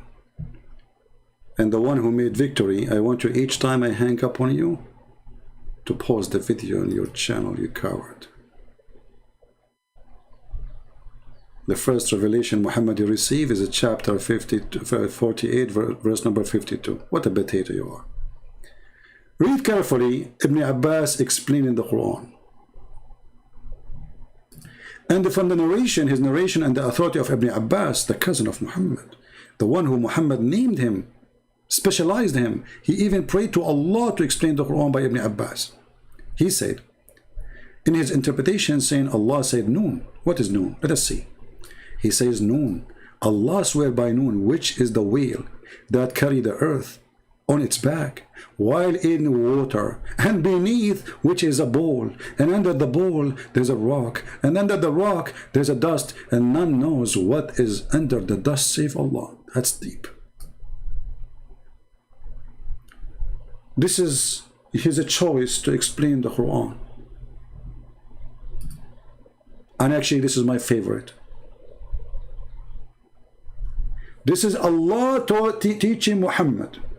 And Muhammad, he taught Ibn Abbas.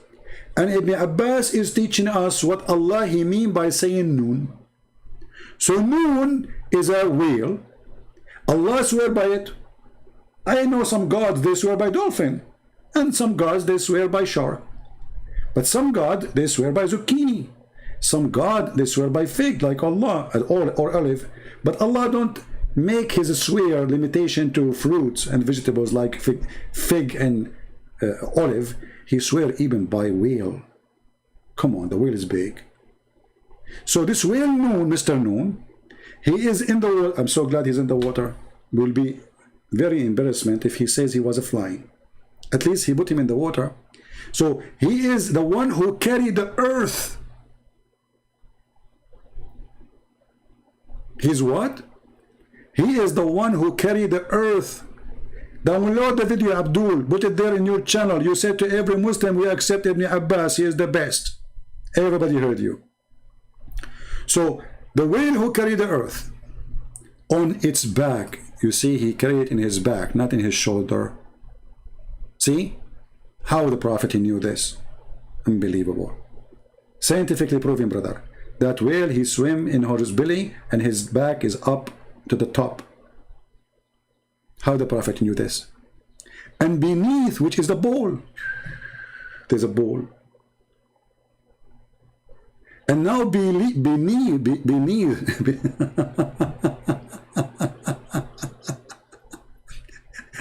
and underneath the bowl, there's a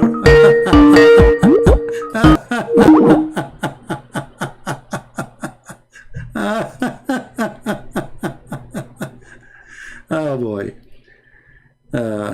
Yeah, coward, using the name of David to call me potato.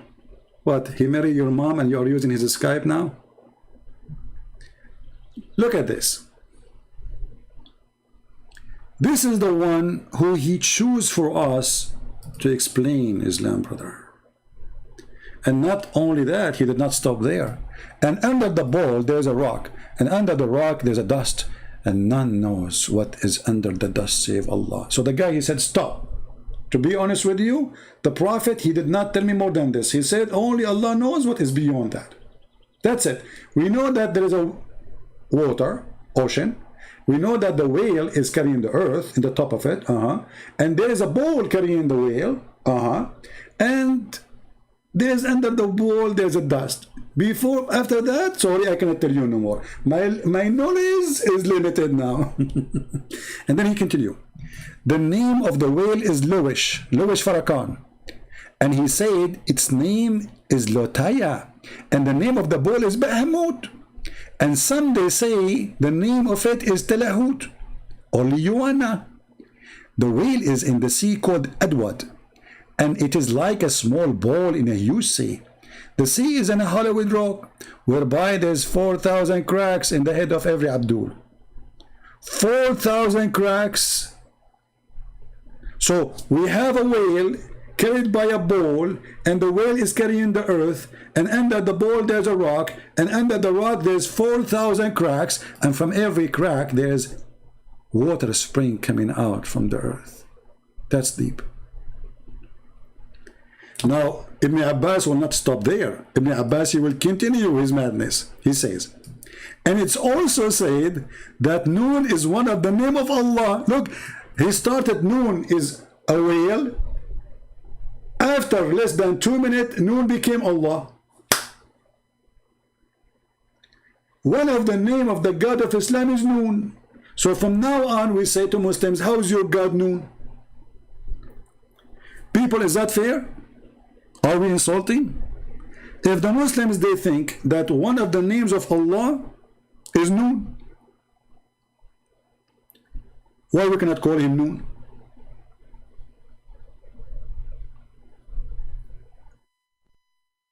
Followers of God Noon, I encourage you to call me.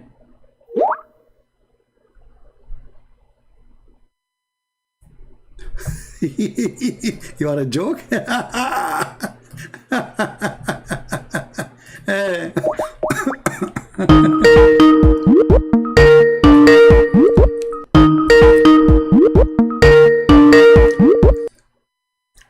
He will not answer no more.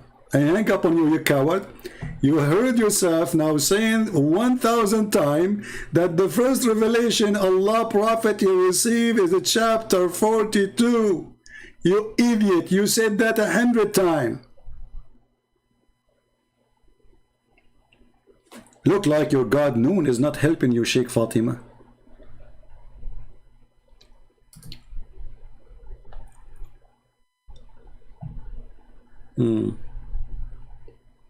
The God Noon.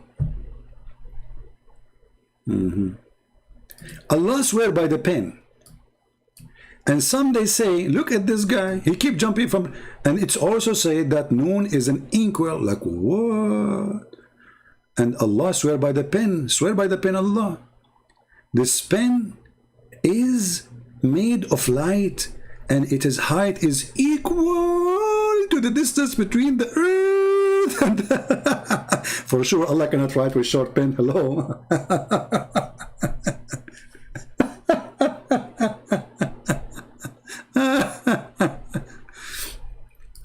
And it is with this pen, wise remembrance, i.e. guarded the tablet, was written, brother. It's also said that the pen is one of the angels. Look at this. The pen became an angel, whom Allah sworn, and which he write with.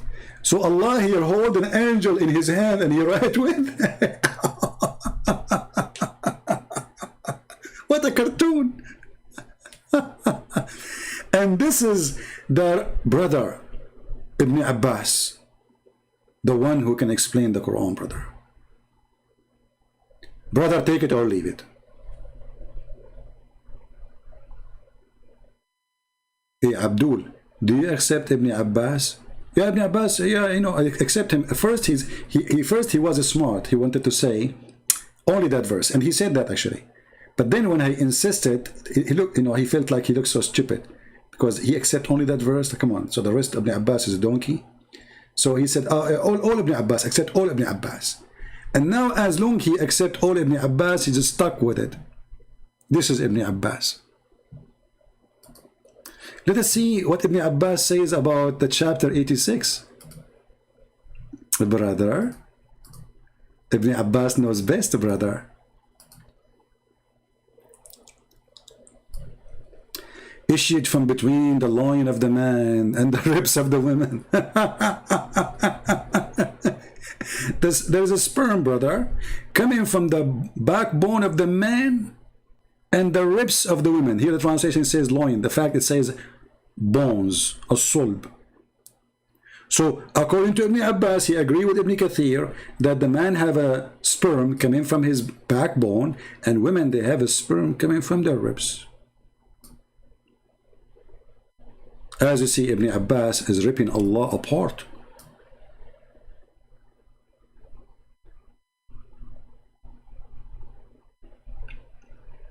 All Muslims, by the way, they make victory when they speak to me. So why you don't download the video and post it in your channel as it is without editing? Challenge.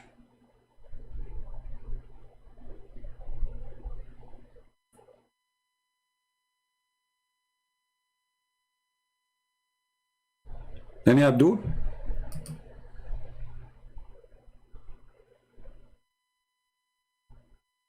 Anyone?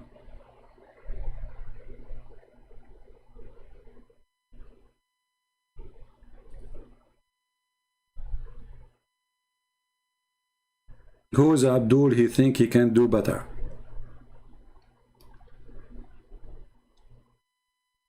I think this is ultimate fort. Shall we take him? Hello?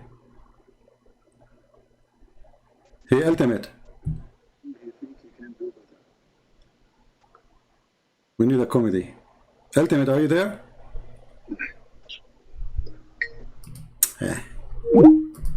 Stolen internet.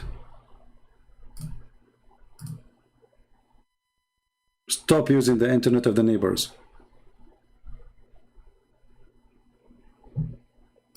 We have here a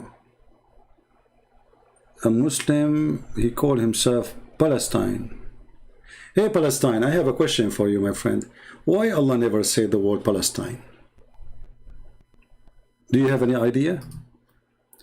I mean, you have a big book. Actually, it's very small. By the way, do you know that all the Quran is not even in the size of the index of the Bible?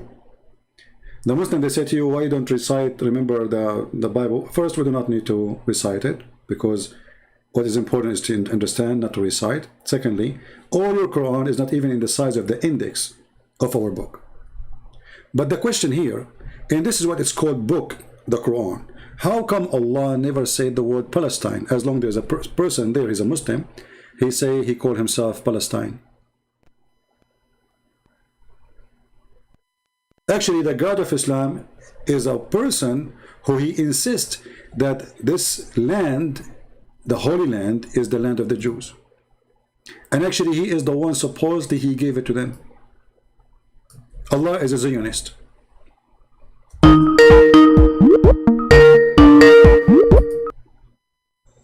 Hello?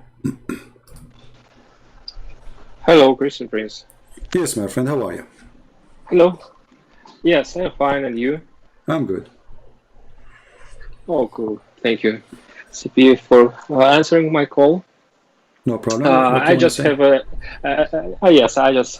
simple question. Sure. Could you explain me where can I find information about Allah promising big boobs to believers? So, in order to show this information to my fellow Muslim friends and relatives. Yeah, our friend here is an ex-Muslim, so those who do not know, who left Islam here. Yes. Right? He left Islam, he called me, and he left Islam here. Yeah. Here we go, chapter. I left Islam. I left Islam 1 year ago, last summer, when I called you twice. Okay, Yes. okay, that's wonderful. Chapter 78, verse number 33. Mm-hmm. You got it? Yes. Okay. Anything else? No, thank you very much. I will use this information. Why Thank don't you, let your friends call Again, me? and- Why don't ask them to call me? I will. Because they don't speak English. They are Russians, you know. Oh, okay, okay, I see. All right. Okay, thank you, CP. All Bye. right, no problem. Take care. You know, actually, for me, if there is a reason to convert to Islam, it's going to be the last reason to have to convert to Islam. Women with big boobs, you know, I get scared of them. I mean, come on.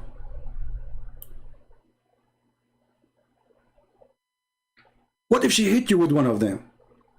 She can cause a brain damage. Those can be dangerous tool for fighting. Like boof, boof, boof, you know? She can slam you with it.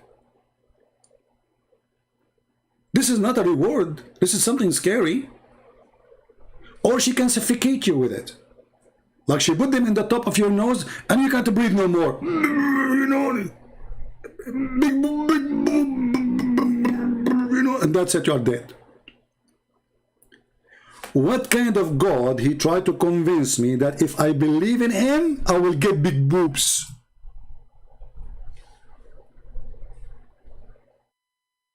Size matter.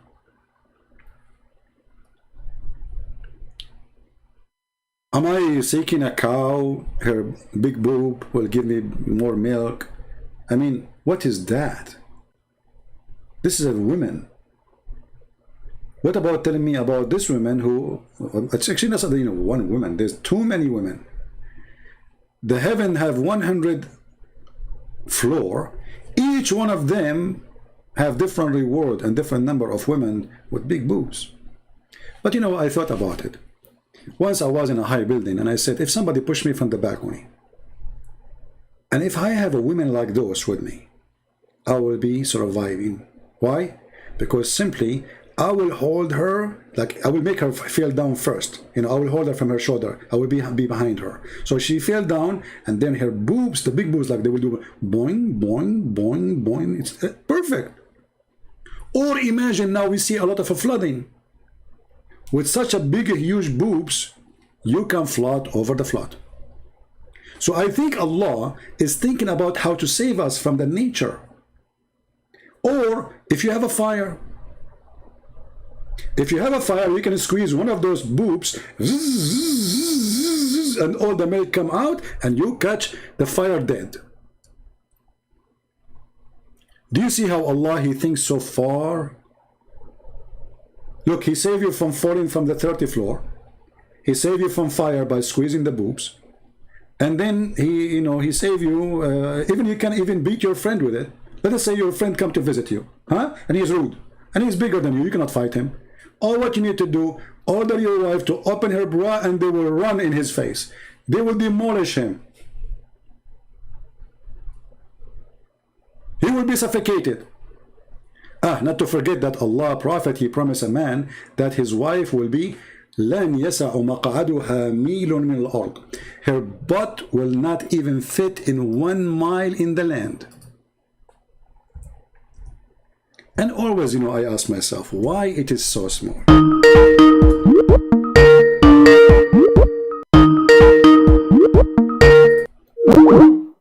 Don't call yourself a Christian names and call me.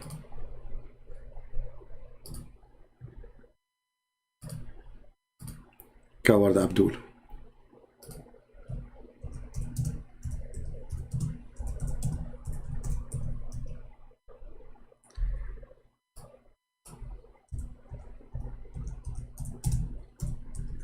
Let's see. Maybe we cannot find this hadith in English.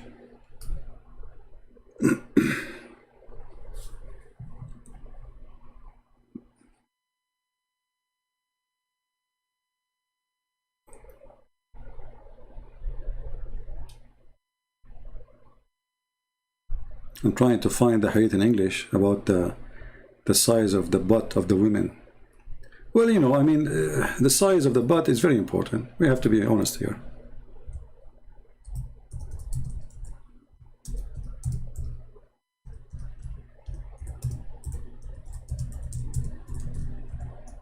Let us see.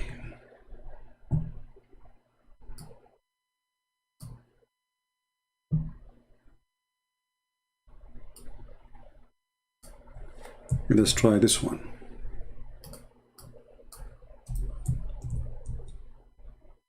Cannot be found in English, sadly.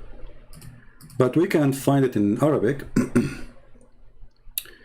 And we can translate Here we go. This is Musnad al-Imam Ahmad, volume number 2, page number 537. And this is islamweb.net. As you see, very Islamic website. And the hadith number is 10549. And now what we will do, we will use Google Translation.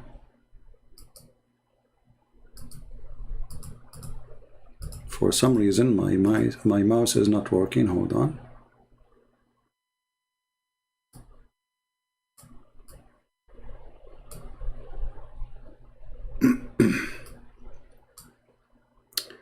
I think by mistake I disabled the right side of my mouse, so it's not functioning right.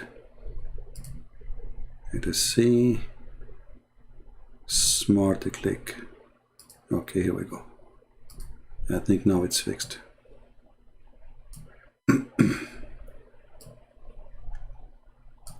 So translate to English. Hassan told us from blah blah blah from the Messenger of Allah. He says the minimum in paradise status, the one who is the lowest in heaven, the bad Muslim.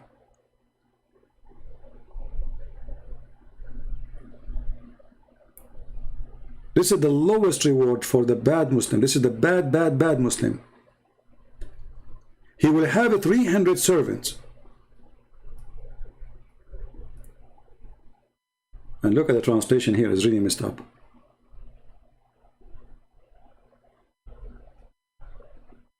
What happened to the butt? Look, it's each blade color, the beginning as well. You know. I mean, the translation is really messed up. Maybe it's better to use, like, to copy a part of it, because nothing makes sense anymore here. Yeah, nothing makes sense.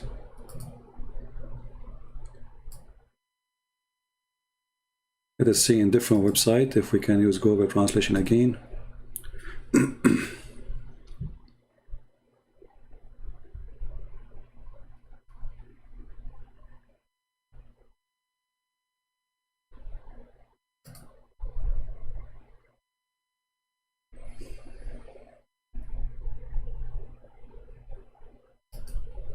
Let me post for you the link. You can try to copy yourself and paste like little by little in Google, because look like when I click at download, translate the whole page is messed up as a translation. Here you will see the last part of the hadith. It says that Allah will give him from the hur 72 wives, additional to his wives in earth, and each one of them is going to have, her ass will take 1 mile size of the earth. This is how big her ass is. So if we copy this part, let's open Google Translation.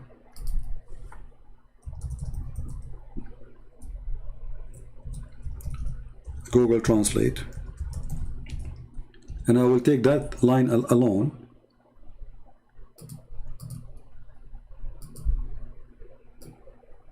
And let us see if the translation will be better. So we take it here to Google Translate.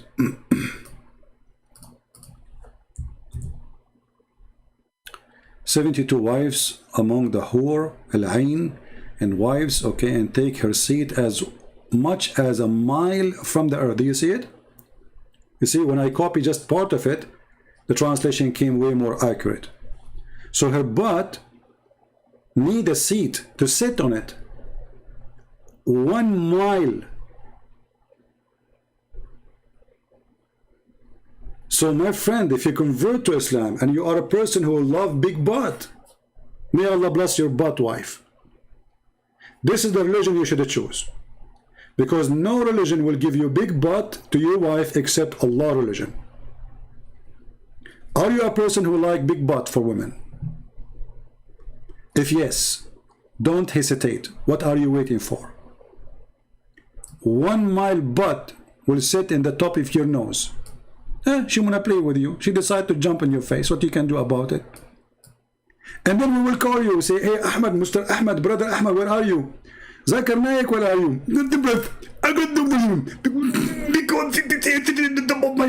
Zakir Naik now entered the butt of 1 mile butt women.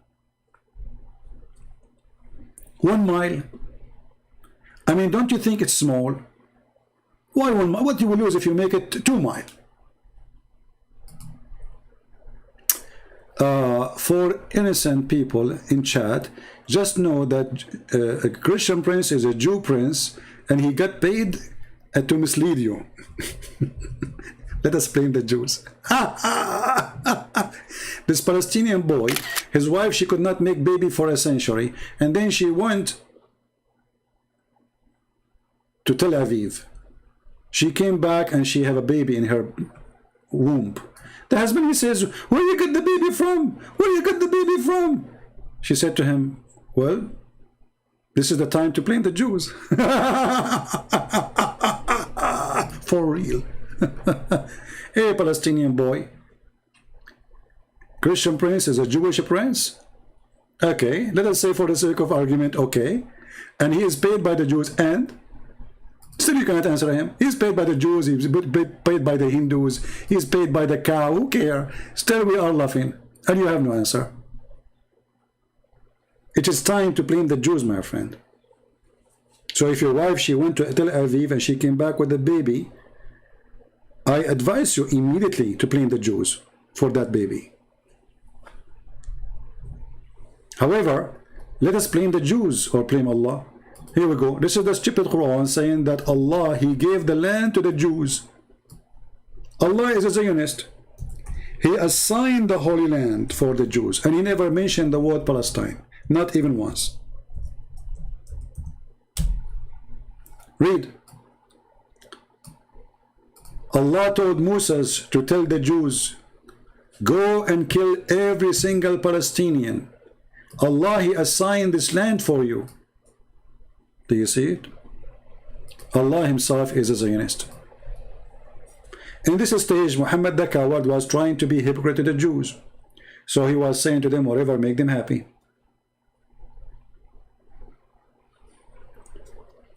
And what he said? That this is a land assigned to the Jews. In the Quran, you will not find one place in the Quran it says that Israel is assigned to the Muslims or to the Palestinians, as they call them today. But in the Quran it assures that those are the Jews, the people of Moses, which Allah has assigned the Holy Land into you. Do you see it? O my people, enter the Holy Land which Allah has assigned into you. Who's talking? Moshe, the Jew. And He gave them back where? Where He gave it to them back? Allah, He assigned it for them. That's it. Allah nowhere assigned it to the Muslims or to the Arab.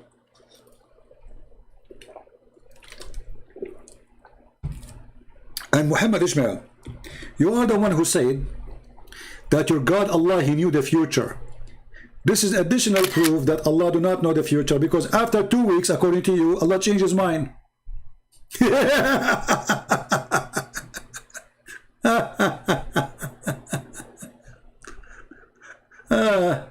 So, do Allah knew that this land should be not assigned to the Jews? Or He do not know? Do He knew the future? Do He knew that this land will be for the Muslims later? So how He assigned it to the Jews? Do He knew that Palestinians, they will convert to Islam if they convert?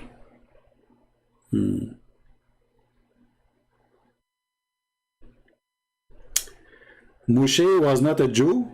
He was from Levi. Oh, that's a good thing, Ishmael. And now you know about the tribes of the Jews. That's a good thing. So tell your stupid prophet then why he called him a Jew.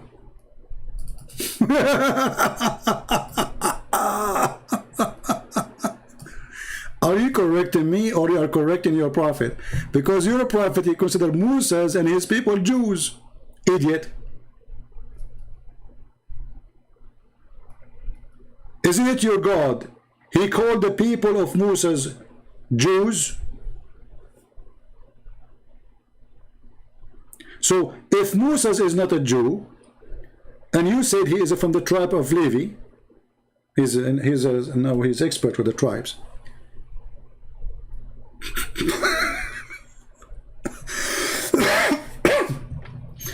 Excuse me. You remind me of Mimi Hijab when he said Elijah. I mean Allah. God. So God is with us.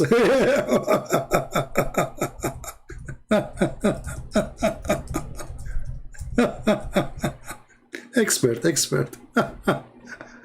Oh boy. The best comedy. You know, Muhammad Ismail, why you don't call me? Honestly, I want you to tell me about the tribe of Moses.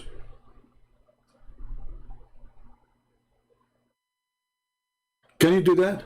I need your help.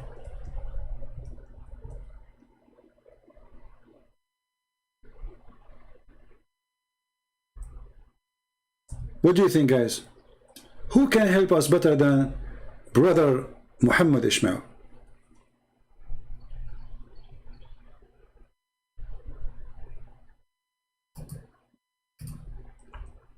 You like to call me? We want to talk about the tribes. You said that Moses, he is from the tribe of Levi.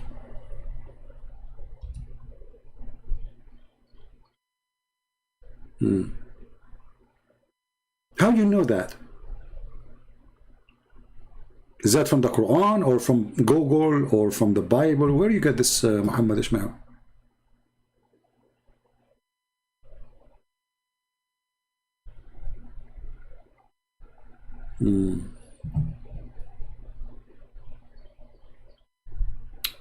You do not know even anything of history? Who called you a scholar? Well, tell your prophet. You're a prophet. He think that Mary, she is the sister of Aaron, the brother of Moses. And your prophet, he think that Mary father, his name is Umran, the father of Moses. Is that true? Mr. History? This is, it's even the chapter, it's called the chapter of Al Imran. Who is Imran? According to your prophet, he is the father of Mary. But Imran is not the father of Mary. He is the father of Moses. That make it clear more when Muhammad, he says, "Oh Maryam, sister of Aaron," the eighth, he thought that Maryam, the one in the Old Testament, the sister of Aaron, is the same Maryam, the mother of Jesus. So you're a prophet, the History Channel specialist, he jumped hundreds of years from Moses to Jesus, and he made Mary, or Maryam, the sister of Aaron, she is the mother of Jesus. Based on Muhammad's understanding, Jesus is the nephew of Moses. Okay, Muhammad Ismail, I am asking you, as long you are a person who knows history, how Imran, the father of Moses, become the father of Mary?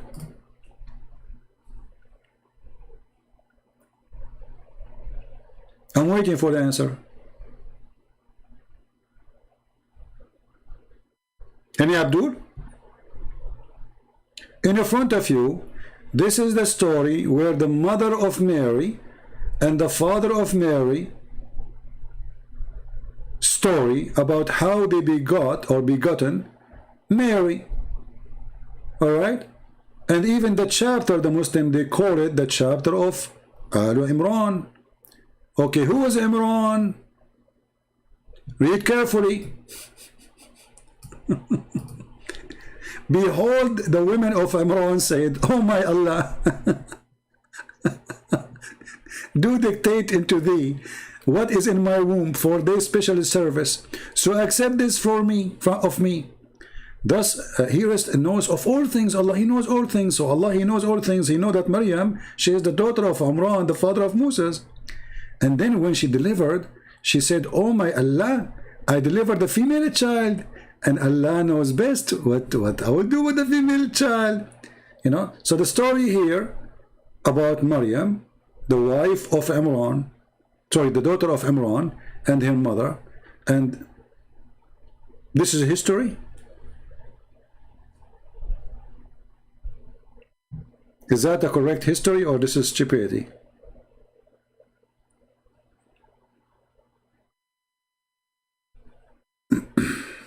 I'm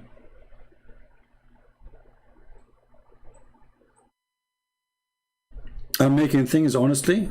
Good. Okay, I'm making things honestly, no problem. I'm making things up. Okay, let us go to making things up then. Let us go back to Ibn Abbas. I don't like to make things up. I like to share the truth.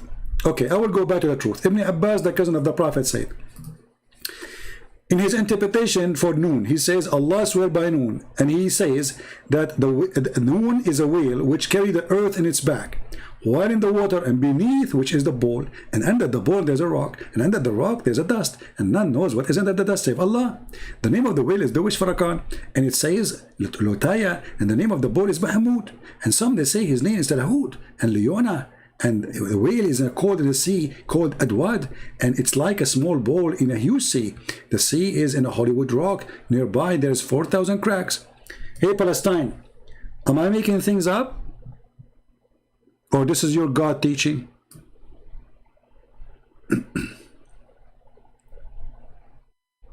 Who is going to say we are making things up? This is the King of Jordan website, by the way. The most corrupt man in the Middle East. And actually, I never saw someone, he claimed to be descendant from Muhammad. He is not extremely corrupt. Prove me wrong. The King of Jordan, the King of Morocco. The King of Morocco, just yesterday, he went with the foreign minister of Israel to visit the grave of his father. They are in love with the Jews. The King of Morocco. Corrupt.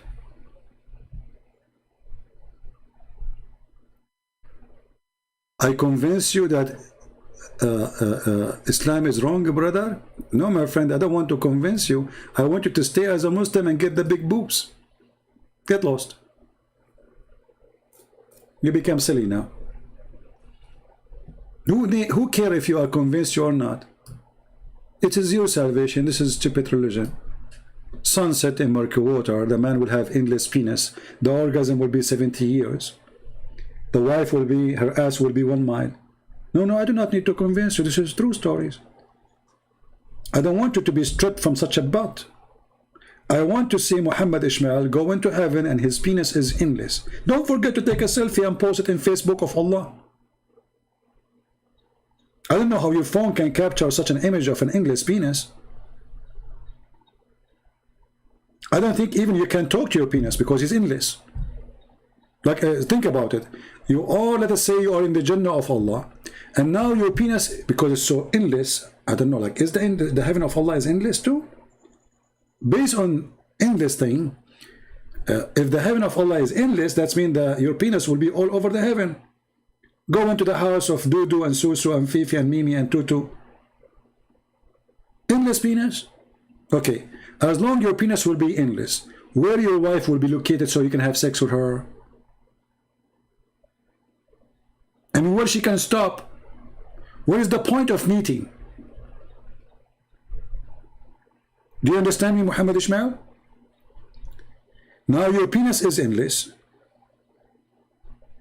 And now you are going to have sex with your wife. Where your wife she will be located? Because remember, it's endless. That means your wife, she cannot be close to you. Your wife, she have to go like 1 billion miles away. Otherwise, you will not be able to have sexual intercourse. And I have a good news for you, Ishmael. Do you know that even if you do join jihad and get to be a martyr for the sake of Allah,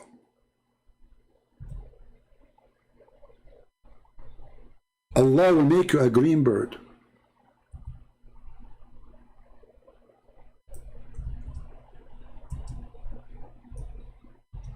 Isn't it? This is the most lovely dream to be. You join ISIS, You die for the sake of Allah, and now you are, Allah will put your soul inside the green chicken.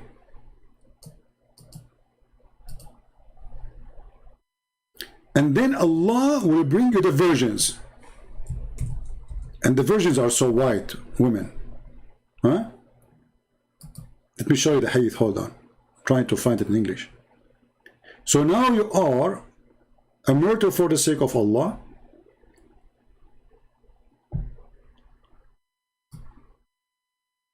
And now you are a green chicken. How you will have sex with those women?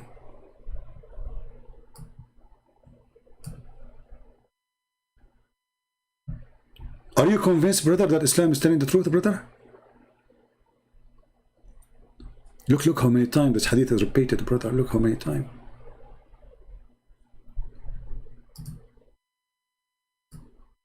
Brother, the Prophet of Allah, he said, the souls of the murderers live in the bodies of a green bird.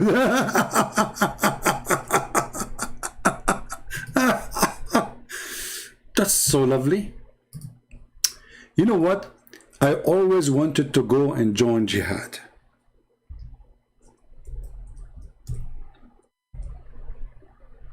So I will become a parrot.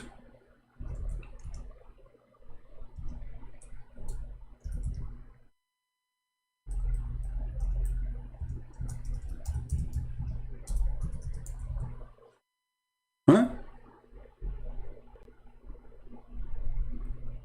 This is your end, brother. Let me show you the pictures, your picture, brother. So now Muhammad Ishmael, he went to heaven. And now Allah, he took his soul and he put it inside the parrot. And now he will say, Takbir! Takbir! Takbir! Takbir! Takbir! And now, the disappointing thing is that those horny females who Allah, he made them for sex, they are ready for sex, and all what they got, not a guy, they got a chicken. They got what? A chicken. The guy, his name is Palestine, he is saying to me, why you don't show chapters 2 verse number 62? My friend, chapter 2 is about Moses too, and how he did make the dead guy come alive by beating him by beef. Are you sure you want me to show you chapter 2 verse number 62? Okay, let us do it. Guys, the guy Palestine, he insists, Christian Prince, why you don't show us? Why you don't show us chapter 2 verse number 62, brother? Huh? Why you don't do that? Obviously, you are scared. Why you don't do that? Why? Huh? Okay? I want you in front of everybody to put the chapter 2, okay. So now we will put for him in the Quran, chapter 2, verse number 62. What you expect? Turkey, green chicken? Let us see what this verse will say. The leaking pocket. Okay, let us go to 62. It's going to be shocking. That is shocking. The guy, he said, I am paid by the Jews, and now he is saying to us the Jews will go to heaven. And not only the Jews, the Christian too. And not only the Christian, the Sabian, the one who worshipped the stars. Muhammad is messed up. The Sabian who worship the stars, they hate the Jews and they believe that God of the Jews, Adonai, is the devil. Why? Because he told them to do circumcision. This is what is written in their book. Muhammad the idiot, he made the Sabian believing in the same God. And look what you did, Palestine, Mr. Palestine.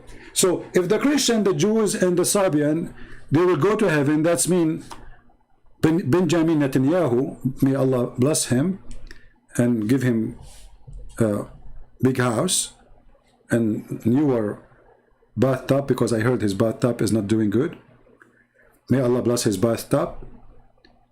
He's going to go to heaven too. So you are a Palestinian, and Netanyahu, you will meet Netanyahu in heaven. And the head of the Shin Bet, and the head of the Prime Minister now, all of them will be in heaven. What a messed up religion. So why the Quran says the Jews, they will be killed, kill them, kuffar? What is this? Anyway, I think we had enough for today. Don't forget, I advise the Muslims who claim victory to download my videos and post them as they are in their channel. At least the conversation between me and you as it is. If you are a victorious idiot. So I want to say thank you guys for being here, and don't forget to subscribe to our channel if you like it, and don't forget to unsubscribe if you don't like it. However, we advise you to unsubscribe because according to Prophet Muhammad, the one who subscribed to Kuffar channel, Allah will take a lot of good deed from his bank account. You don't want to go to sleep and then you wake up in the morning and you find your bank account robbed by Allah for one reason, because you subscribe to Christian Prince. Allah will send his dog to eat you, remember that. Let us talk about Taliban next time. My friend, there's nothing to talk about Taliban. The stupid American are stupid American, they will not change. They go to a country, they think, you know, let me teach you something. There's a guy, he decided to teach donkey how to talk. So he sat with him for 40 days. After 40 days, the guy himself, he came out making the voice of a donkey. Those are the American. The American, they think democracy can be spread by occupying the land and by spending some money, and people will change. And we open a school for them, we give them education. Then democracy, my friend, is not something you can spread in an Islamic country. Those Americans are stupid. If you stay in Afghanistan for 10,000 years, as long as the country is a Muslim country, you are wasting your time, wasting your money. This is why I believe it is the best thing to do is to leave the country. Let Taliban take over it. Why not? What's our business? If those people want freedom, fight for your freedom against Taliban. Americans should not die for the sake of others to free them. And doesn't matter what they do, they will say they are evil, they are here because they want to seek our money. They spend trillions of dollars. After more than $1 trillion spending in Afghani army, now there's no army. Why? Because they are just a bunch of employees. So Americans are a bunch of fools when it's come to the government. They never learn their lesson. They are a bunch of stupid people who change their mind every 6 months. Trump, he come, he have different idea. Biden, he come, he have different idea. Tomorrow we have new president, he have different idea. It's not a state, it is a farm, you know. USA, it's a farm, and there's two group of businessmen running the farm. And each one of them, he think this is the best way to run the farm. And they consider the whole earth is a farm. And they want to practice their farming skills on other nations. So Afghanistan, nobody can solve the problem of Afghanistan except people of Afghanistan. People, they cannot earn a freedom unless they fight for it. And the person who don't fight for a freedom, he don't deserve it. So I advise Americans to leave Afghanistan, never stay there. It's a big mistake to stay there for a day. They should not even be there. You want to fight Taliban, you can destroy them without even going there. Right now, America can wipe Taliban in 2 seconds. Not even 2 minutes, if they want. But they are potatoes, they don't want to do that, you know. I mean, you can stop Taliban so easy. You can wipe them out. And who's going to question what you did? Nobody. But there's no will, there's no leaders, there is no government, there's no army. It's a farm, you know. Democrat, you know, they are busy now about its offices and money, and it's a business. So America will be different country if they have a leader, one leader. In America, there's no one leader, and they will never have one. And those people in Afghanistan, as long as Islam is there, Afghanistan will never change. As an example, when the American, they choose this guy who is an American citizen, who is Afghani, to be a president. When a person who leaves Islam, they decide to kill him. This is not Taliban. This is the government who is our government. So what is the difference between Taliban and the moderate government? Nothing. They took a guy to jail to execute him because he left Islam under the watch of the American. So what the Americans are doing there? If not the Australian government, not the American government, jumped to save that man, this man will be dead by now. America always support bad government. They never support good ones. Never. This is my experience about America. Go right now and ask yourself, which country in the Middle East America support? Saudi Arabia. You tell me how good they are. The King of Jordan. The King of Jordan, if you say one word against him, you will disappear even if you are his brother. The Prince of Qatar. #1 money bag for Al-Qaeda and ISIS. Erdogan. #1 supporter for terrorists. He armed them, he trained them, he gave them his land. American always support the most evil between Islamic countries. And if a Muslim leader in Islamic country, he don't want to practice Islam, America will go against him. And the example is the president of Syria. The president of Syria, he hates Islam. He is anti-Islam. He put Islamists in jail. What America did? They spent hundreds of millions of dollars to take him away. What America did? They forced this guy to run in the lap of the Iranian. What the American did? They put sanctions on this man so he will collapse, so they can have Al-Qaeda rule in Syria. This is what the Americans do, my friend. So don't tell me, don't ask me to talk about those things. Oil? No, Americans do not need oil. This is another lie. You see, Americans, they are the last one who need oil. We have oil enough for the coming 1,000 years. We have way more than Saudi Arabia. And look at this idiot, Biden. He don't want to dig for oil no more, so we can buy oil from Saudi Arabia. So we do not need their oil, but they are, I mean, it's a mess. An American citizen is more foolish than their leadership. When you vote for someone, he is saying to you, okay, we go green. We are not going to dig for oil, so now we are going to buy it. Who is the stupid here? Still, you are using oil anyway. In the year 2030, half of the cars for sale will be made electronic, but until then, people will die. Stop digging for oil by then. When we have cars made by electric, then says we do not need oil no more. So stupidity is amazing. We do not need oil of anybody. The oil we have in Alaska alone is enough to feed America for oil for the coming maybe 900 or 1,000 a year. Just in Alaska alone.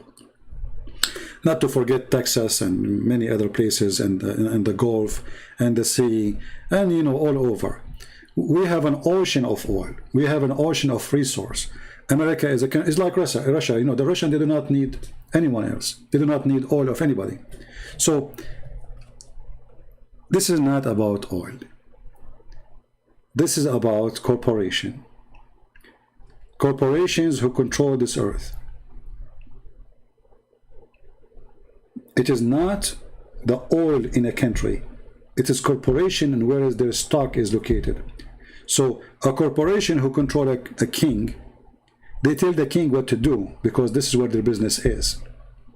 And the king have to obey, otherwise they will take him down.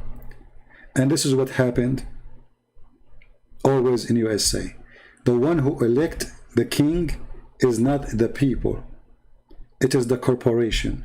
This is why you see that they are fighting over how much money you can collect for the election.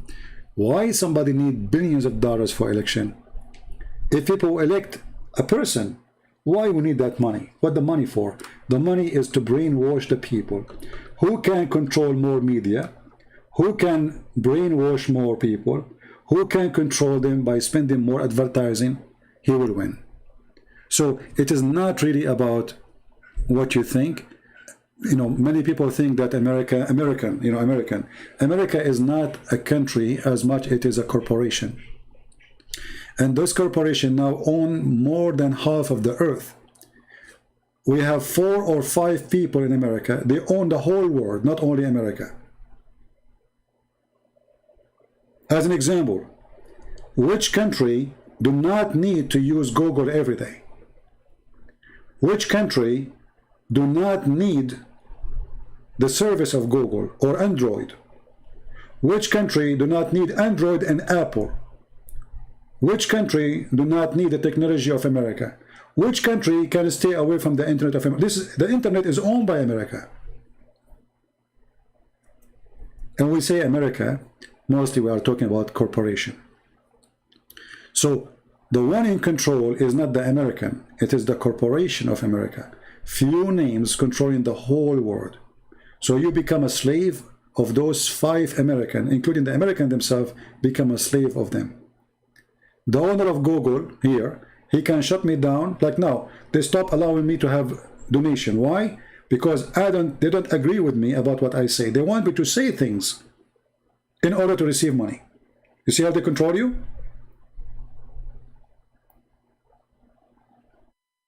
I used to be able to receive donation in YouTube. And why they don't allow me? Because I am against their guideline. A person who teaches terrorism, saying that the one who leaves Islam should be killed, he can collect donation in his channel. I cannot.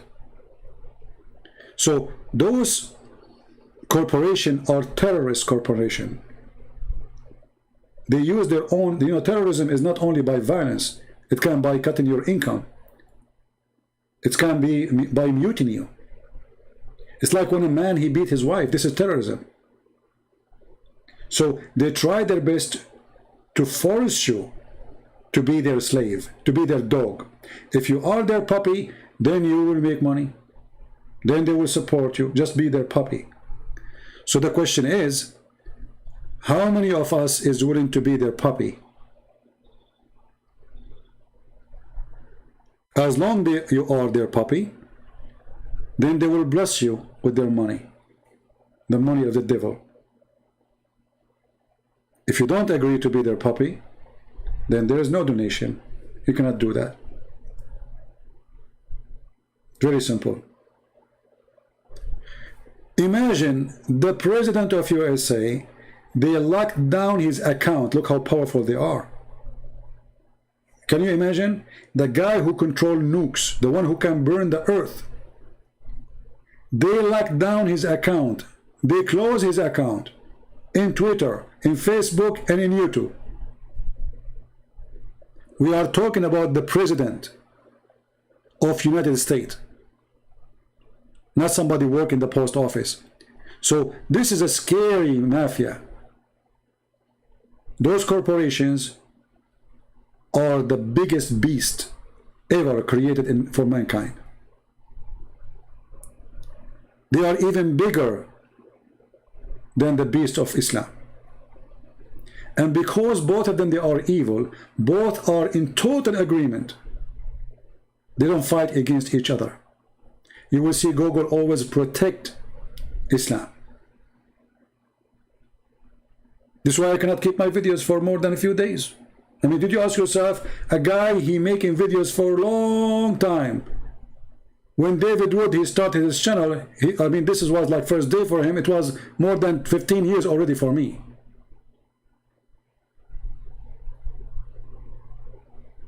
So where's my videos? Why I cannot keep them there? Because the beast is the guardian of Islam. They will not let you humiliate this cult.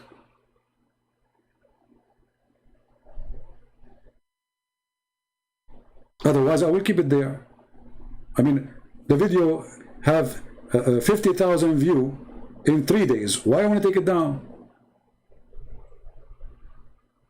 Because YouTube is the devil of Islam.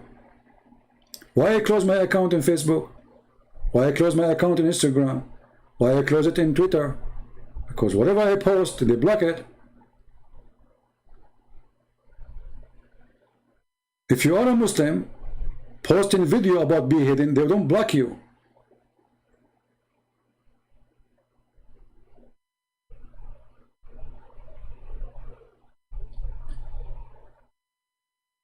In the same time, sadly, even Christians don't support us. Christians, they send me messages schooling me about how to talk. They want to teach me how to talk. Not only we have war with the devil of Google and the devil of Facebook and the devil of the social media and the devil of Muhammad, we have war with the Christians.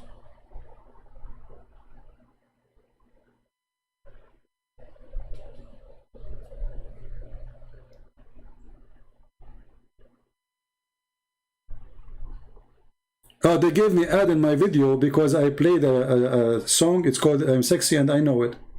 I played not even 10 seconds of it. When you play that, there's a copyright, so they can place an ad on it. And the ad was a Muslim ad. Donate for a mosque. They forced an ad on my channel. Can you believe it?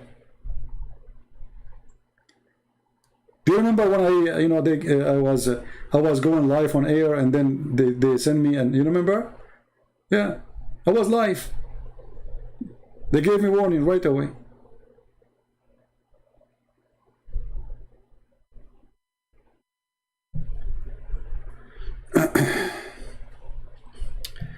So, my friend, and by the way, I'm not telling you to be disappointed. No, that even will make the fight better. You see, it's boring if there's no fight. We are better Christians when the devil fight us more. You know what I mean? So don't think I'm complaining. I'm not. Praise the Lord, I'm very successful. As you see, Muslims are leaving Islam left or right. My videos is all over. If you go right now and search YouTube, me myself, I get scared when I search for my name in YouTube.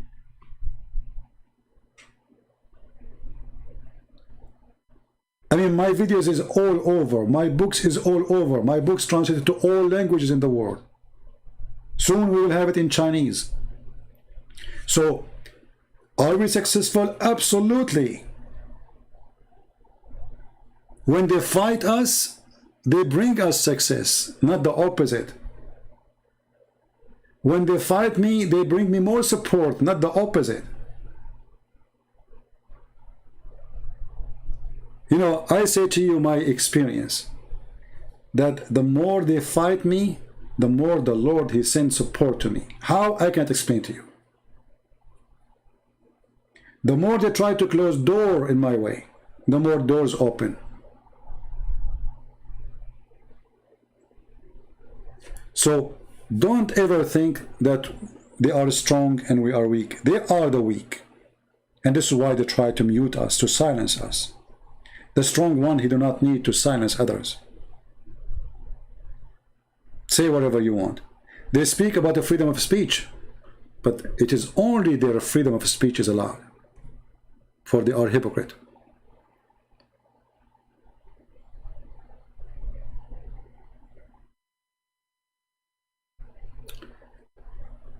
We have a Muslim here is posting this verse for us. Let me show you this verse, just to show you how stupid Islam is. Thank you, my friend, the one who was posting this. Muhammad, because he could not, you see, Muhammad is the same as a social media today.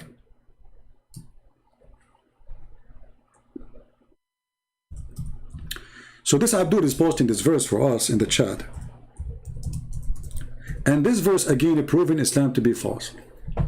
So this is the comment of this Abdul. May Allah sharp the virgin nails for him. يريدون ليطفئوا نور الله بأفواههم والله متم نوره, blah blah blah blah. Let us see what this verse is about, and then you will die laughing. Chapter 9, verse number 32.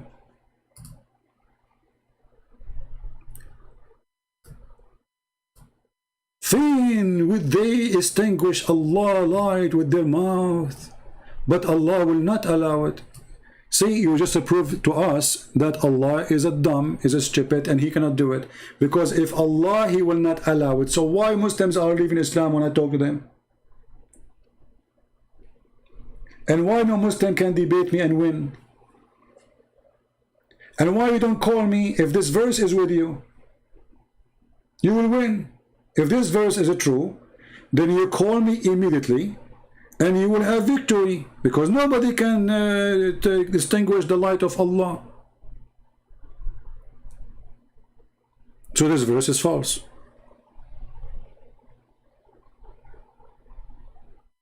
And why you need to do jihad if Allah protecting the faith anyway? And why you want to kill the apostate if Allah, nobody can silence or mute his light?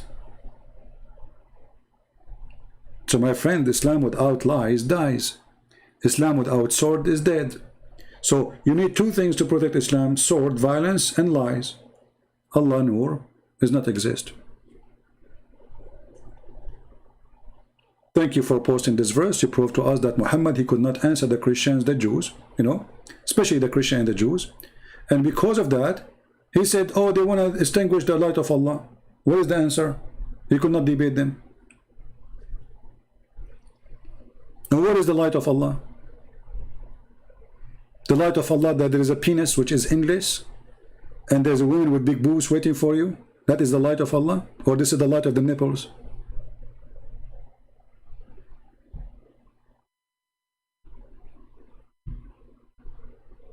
Is that the light of Allah to promise me women for sex and children for sex? It is the light of Allah to give me women who have vagina and nobody touch it?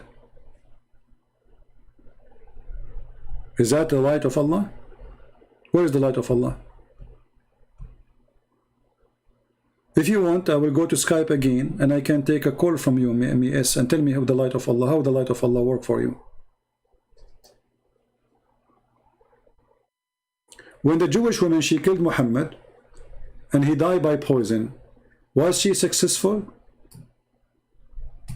to distinguish the light of Allah?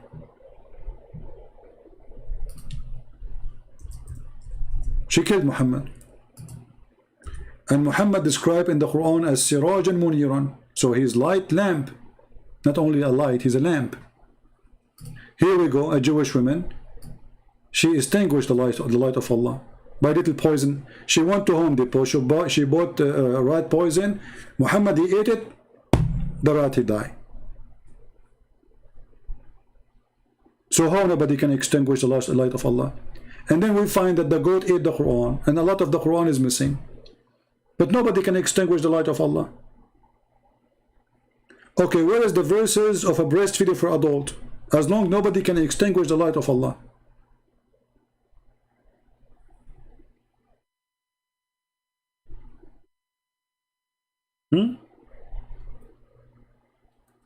I don't ban people. If I block you in the chat because I want you to call me.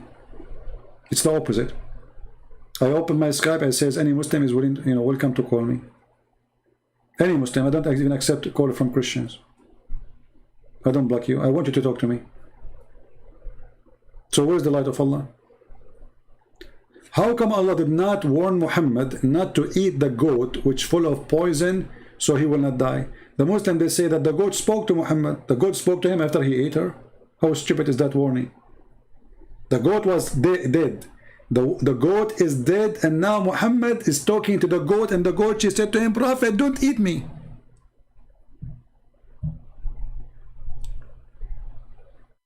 Hold on.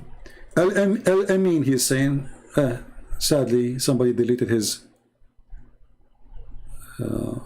message. Okay, let me copy his message. I will put it in the screen. Al-Amin is saying the following. Thank you, Al-Amin, for your post. You see, you are welcome, but you are exposing your prophet again. You said, Christian Prince, you are just a foul-mouthed mocker debating you is like a wrestling with garbage back. Why would decent Muslim would do that? Okay, that's a good thing to say. So the one who whistle with garbage bag is not worth of a fighting with him. Correct? That's wonderful. Well, you idiot, you just said that the one who have a bad mouth is not worth to speak to. The one who do mockery is not worth to speak to. So when your prophet, he said, the man who is proud about his inheritance in the time of Jahiliyyah, before Islam, go and tell him, bite the penis of your father. Is he worth to talk to? The one who is against foul mouth. First of all, show me where I use foul mouth. If I say the word vagina because your prophet says vagina. If I say penis because your prophet says penis. Here we go. Your prophet says the one who is proud about his inheritance before Islam, tell him to go and bite the penis of your father. Is that a foul mouth? It's not mine. I'm quoting your prophet. So look what you just said. You just admitted that your prophet is a filthy man. When we quote him, we will sound dirty. Don't quote Muhammad, because the second you quote Muhammad, you sound filthy and your mouth is filthy. Thank you for saying that. Or shall I show you Abu Bakr saying, go and suck the clitoris of Allah? Suck the clitoris? Is that how you say to a man? Go and suck the clitoris?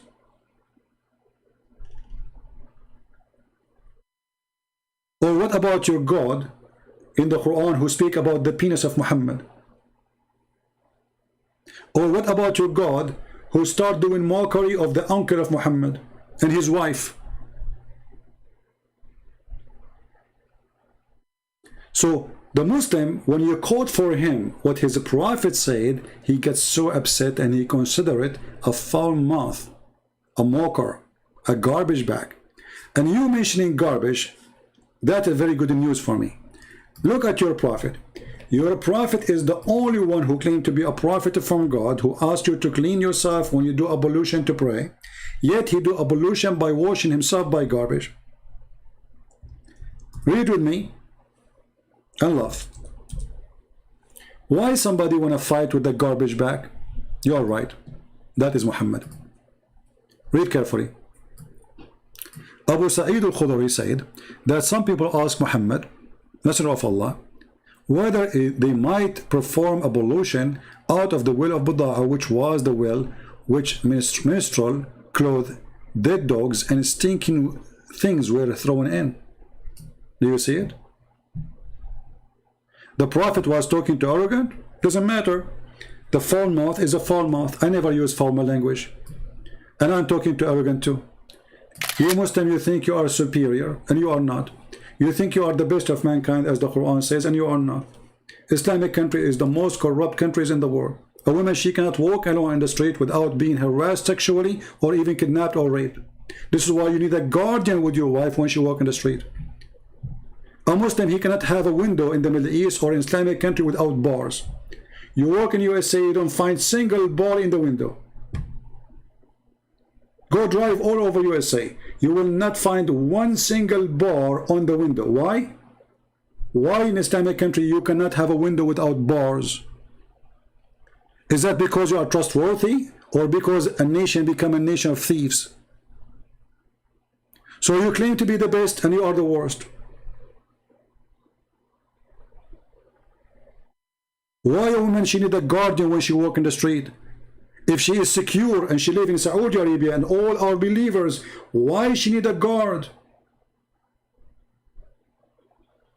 Well, she need a guard because Islam turned human being into a beast.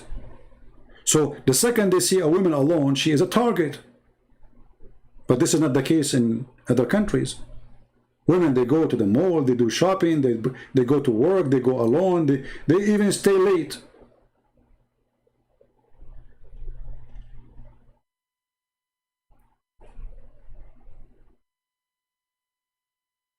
Are you there?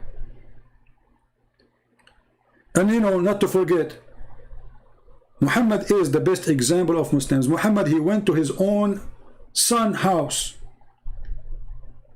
This is why, by the way, in the Middle East, Muslims, they trust Christians. They don't trust Muslims. When I used to go to Muslims when I was in high school, I go to a Muslim, like a Muslim who is in my classroom, nice people, you know, they are good people. I cannot say they are bad. I go to their house, their mother, she opened the door, she is even wearing see-through, and their sisters, I sit with them, I talk to them, very nice people. But when a Muslim, he knock at the door of the same house, and I am inside, all the females have to hide immediately. Even though the male who is coming is just a school guy like us. He is in my age. So when a Muslim come, this is what I learned. When a Muslim come, the sister of this guy, they hide, his mother hide. They don't even bring the coffee to the room. The guy, he go to the kitchen, he bring the coffee. When I am there, I sit with them in the living room. And they don't change their clothes. I drink my coffee or my tea with his sisters and his mother. They are not ashamed or they are not shy. But when a Muslim come, you see the difference? Muslims don't trust Muslims. And the guy who is listening, he knew that this is true. And why they want to trust a Muslim when Muhammad, he made Islam a mockery? Muhammad, he went to the house of his own son. What he did? He flirted with the wife of his own son when she is married. Is that true? It's in your book.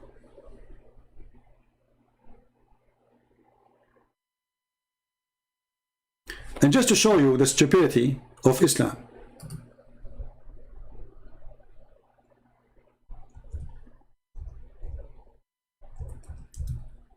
when a blind man came to visit Muhammad,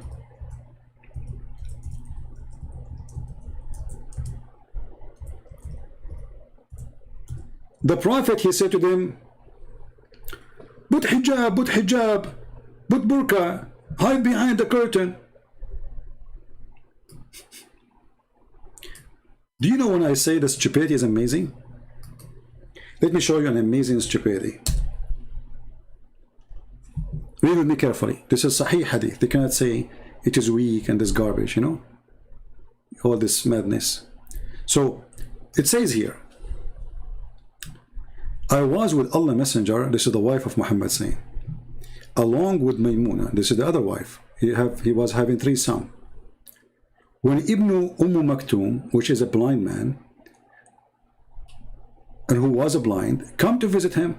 Okay, so a blind man come to visit Muhammad. Look what happened. This incident took place after the order of hijab. Okay, the Prophet told us to hide ourselves. Like what? We said, oh Messenger of Allah, he's blind. And able to see us, nor does he know us. He replied, are you blind too? And you are unable to see him? Any Abdul here? So are you saying that Muslim women are not allowed to see men? Are you saying that Muslim women are not allowed to walk in the street and their eyes is open? So what hijab is? So all the hijab we see Muslim women are wearing is a fraud. Because the hijab of a Muslim woman is a Muslim woman, she should not see anyone. Not only she have to cover her hair as they lie to us. Hijab is putting a woman behind the curtain and no man can see her and no man she can see. Prove me wrong. And the stupid Muhammad, he is saying to the women, wear hijab. Like, how, you idiot. So why they want to wear hijab? Oh, no, okay, wear hijab. And now because they got him busted, he's stupid, he's a fool. He noticed that the women are smarter than him. But he cannot admit that he was a stupid when he said that, because the guy is blind. So he had to cover it. He said, so, okay, well, he's blind. Are you blind too? You see the stupid? You see the stupidity? This is Islam. A man he don't trust, his name is Muhammad. He is the prophet of Islam. A man who is a blind, poor guy, he don't even trust the guy to be in his house and the women is there. So why Muslims they trust each other? They will not. But the reason Muhammad he don't trust any man to see his wife, or even not to see even the blind, because he is filthy. He knew what he do when he go to the house of others. You know what I mean? When a person is guilty of something, his guilt is always there. If a thief is a thief, he see everybody else is a thief. Are you getting my point? A man who go to spy at women of others, he believe every man will spy at his wives too.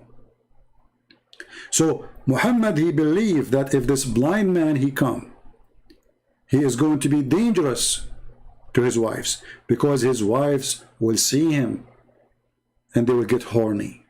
It's haram. He is insecure.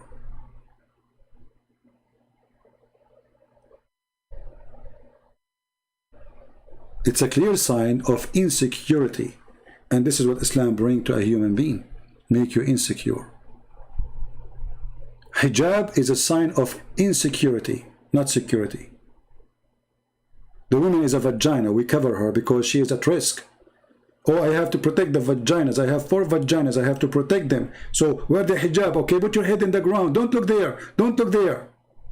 Because the man is insecure.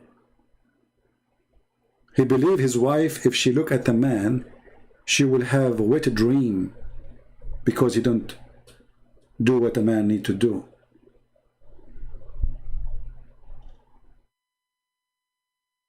If there's any Muslim that agree with me?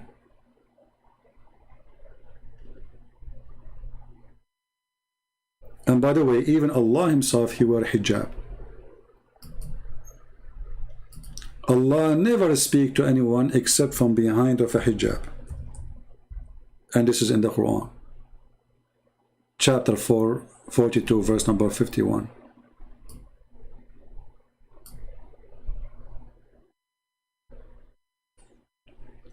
Hijab is not a hair cover. Only foolish people think that. Hijab is a curtain. This is why he said to them, hide yourself behind hijab. And what he want? So they cannot see the blind man. If hijab is a cover for the hair, well, the man, they can see still, they can see the man, correct? So hijab is a veil as a curtain. This is what hijab is. But the hypocrite Muslim today, they don't want to follow Muhammad teaching. They don't want the curtain. They want just a hair covering. But this is not what Islam teach. Because as you see, even the hadith confirm it. If the hijab is a hair covering, then okay, they cover their hair. They do not need to hide themselves from the guy, right? Or do we agree? If hijab is a hair covering, all what those women need to do is to cover their hair, which is no point because the guy is blind anyway, right? So even though he's blind, he is asking them to hide themselves. Read carefully. Even the Muslim in their translation says to you, he told us to hide ourselves from him. Between 2 brackets, i.e. observe hijab. Okay, so is hijab now is something in the hair of the sea? If this is the case, that will be stupid because the guy is blind. So they said to him, well, he's blind. He can't see us nor recognize us. He replied, are you blind too? So the hijab is not covering their hair. The hijab is hiding themselves from ability to see someone else. That is a curtain.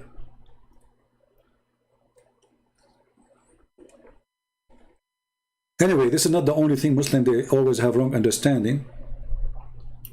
Like Muhammad do not know how to read, how to write. Nowhere in the Quran says that. The Quran says Muhammad, he is ignorant. He do not have a book. He's ummi. Ummi is coming from the word gomai, the Jewish word for from the nations. He's not from the Jews. Gentile. So Muhammad is a gomai. Muhammad is from the Gentile. Muhammad is from the nations. He is not from the Jews. He is not from the blessed nation. This is what the Quran is saying. The Muslim, they come and says he was unable to write or read, when there's nowhere it says that. Anyway, guys, I think it's time for us. Do we have any Muslim want to call? If there's any Abdul want to call,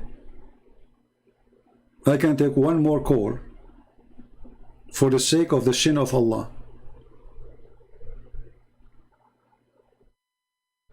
Anyone? And remember, Islam makes sense. God cannot be a man, but he can be a shin.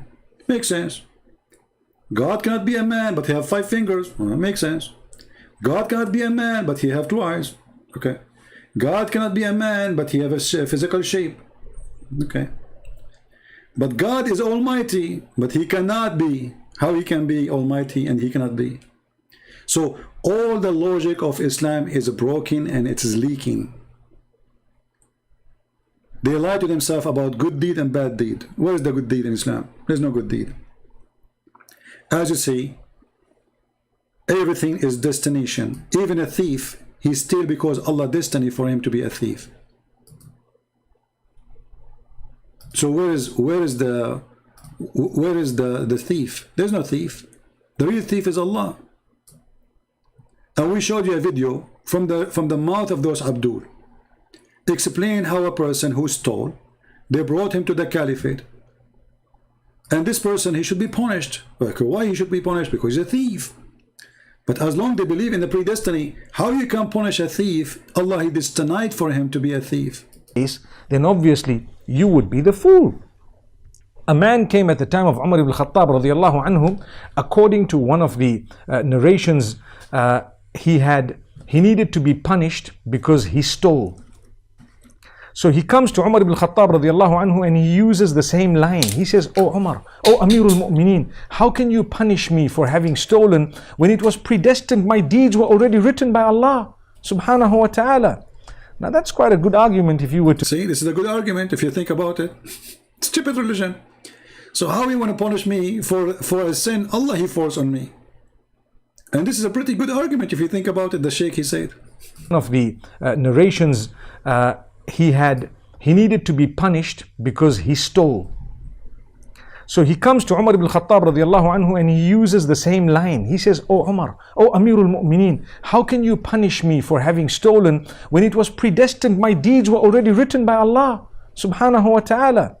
Now that's quite a good argument if you were to look at it. Yeah. Umar ibn Khattab radiallahu anhu was one ahead of this man. He says, "Well, let's punish this man because it was predestined that we were going to punish him as well." See? Wow. So these deeds. So it goes to show that you cannot use as an excuse the fact that Allah has predestined things. You cannot use it. You cannot use it. I mean, you see the stupid logic? This shows that you cannot use it. This shows that the caliphate is arrogant and he's stupid. And he is not consistent, because if it is a destiny that I will be a thief, then what is my fault? If Allah decides for me to steal, can I stop Allah's destiny? No. See how stupid this religion? And then the guy, he says to you, nobody can stop the nur of Allah. My friend, the nur of Allah is fart. Who in the world want to believe in such a garbage? So you go and do fornication, and then Allah want to punish you for fornication when Allah, he is the one who wrote for you how much fornication you would do.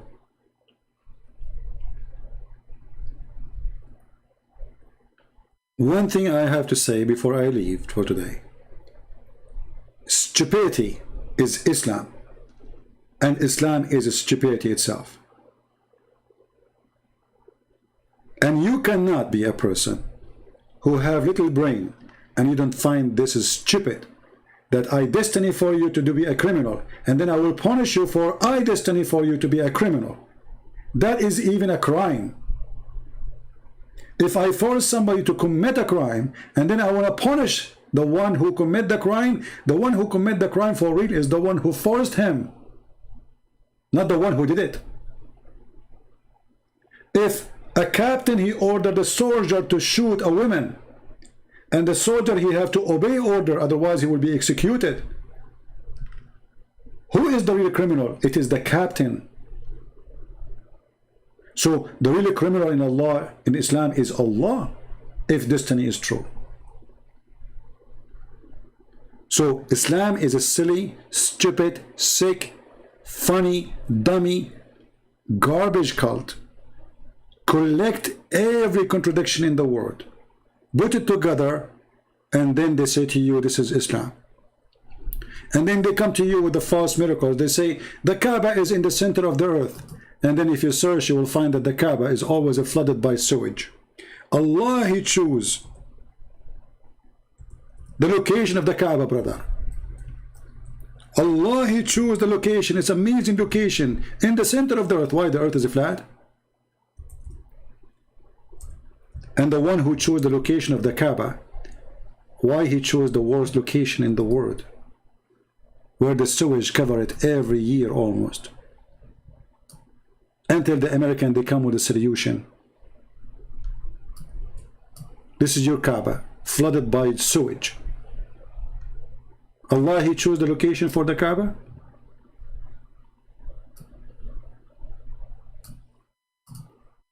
This is how God, He chose the location of His house?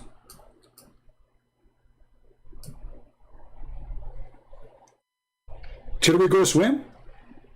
Do you think we have fish there? It's dirty water. And why Allah cannot lift the Kaaba location from the ground? I mean, He can order the earth to come up, and that's it. Just 10 meters up, the Kaaba will never be flooded. So Allah chose that location. The first thing a human being, when he want to build a house, he should check the elevation of his house to see, especially in our, I mean, we are talking about Allah, His God. Suppose He do not need Google. Now you can go to Google, you can see how high your ground compared to other ground in the neighborhood, and then you can predict when if your place is going to be flooded or not. But this is God. God do not know that His house will be flooded if He chooses it in that location. God, He cannot stop the flood to His house, and people taking selfie, swimming.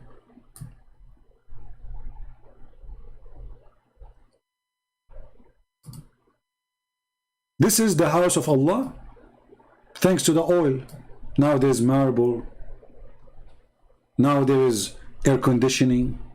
You should see the house of Allah just right after the oil start coming. Let me show you. It's like a stable of a horse, literally. This is the Kaaba.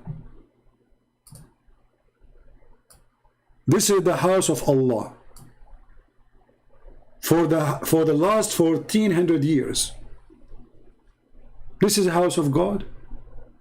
The Muslims, the Ottoman, they were building their palaces. The Muslim, the Caliphate, they were building palaces using the Christian builders in Spain, the Christian slaves. But their Kaaba is like this. Look at this Kaaba. Look at this. This is the Kaaba. Nobody even lived there.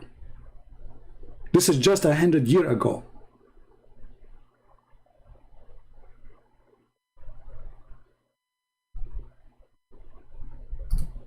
Look at this. Donkeys and camels around the Kaaba. And go look at the Kaaba today. It's the biggest business.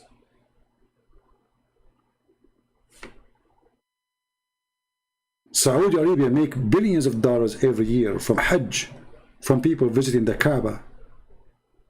5-star hotels around the Kaaba. Towers.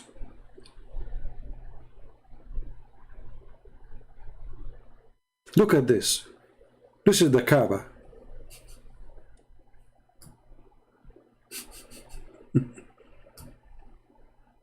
What is that?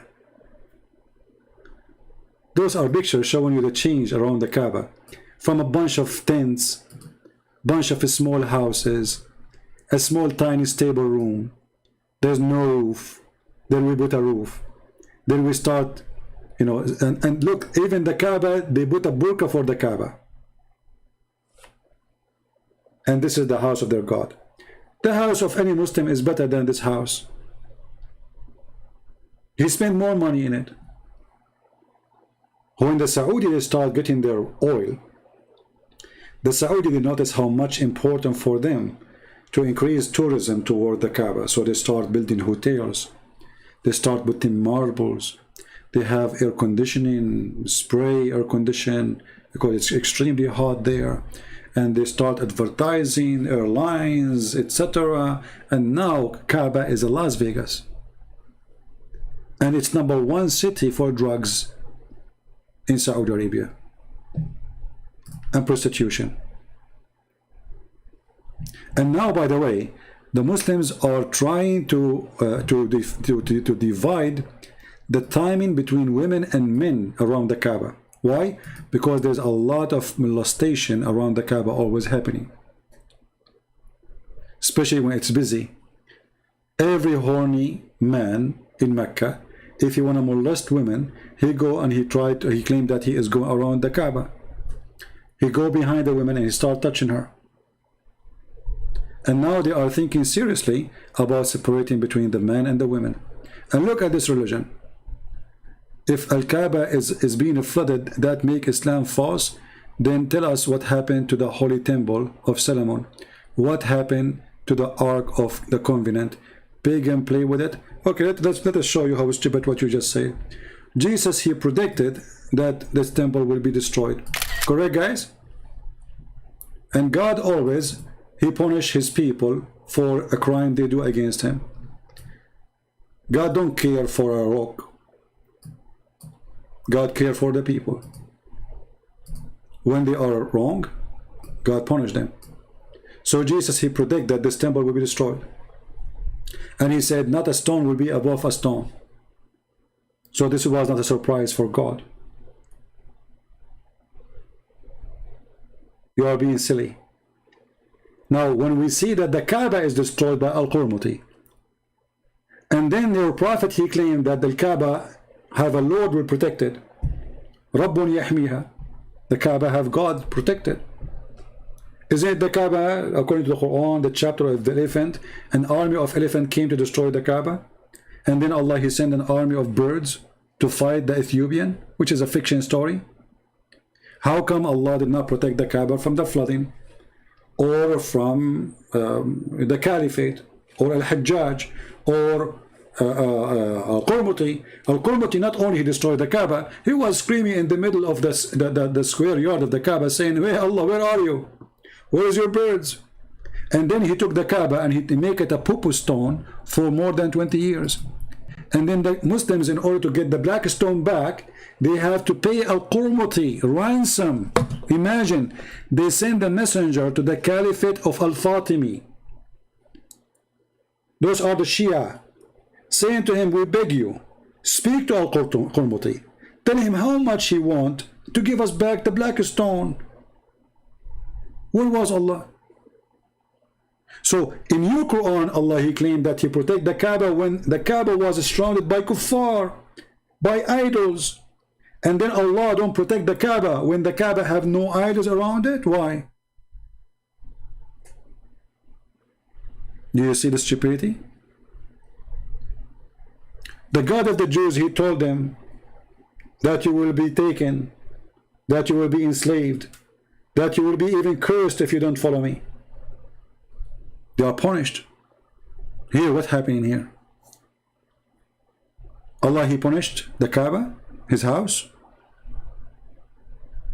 The temple of Solomon is the temple of Solomon. Is a temple built by man, not by God. So?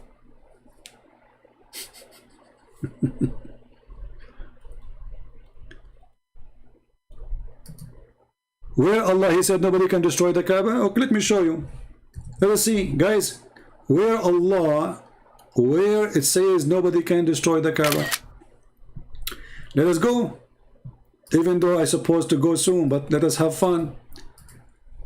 You never heard of a chapter, it's called the chapter of the elephant? Your God is the zoo God. Alam tara, don't you see how your Lord did to the companion of the elephant? What the companion of the elephant they were trying to do? Can you tell me?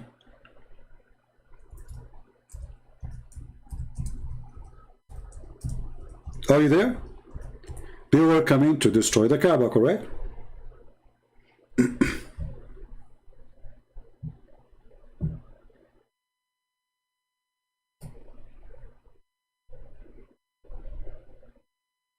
And why Allah He sent the birds? Because Abdul Muttalib, he says, the Kaaba have a Lord will protect it. Is that correct? And supposedly Allah He sent His birds.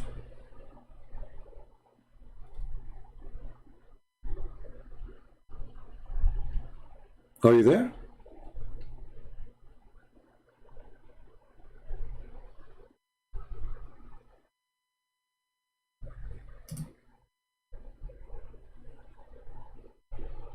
Who can protect the Kaaba, save Allah? Nobody.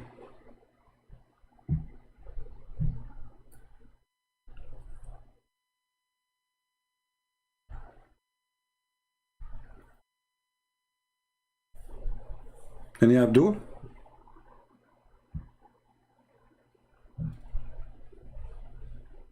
And for sure this is a fiction story, you know, stupid story.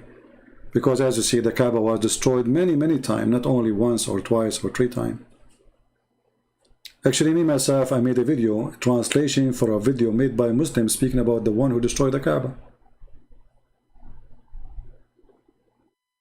Al-Qurmuti, when Al-Qurmuti destroyed the Kaaba, Muslims were leaving Islam like crazy. Because he showed everybody that, you know, the Kaaba protection is a lie. And this verse is a lie.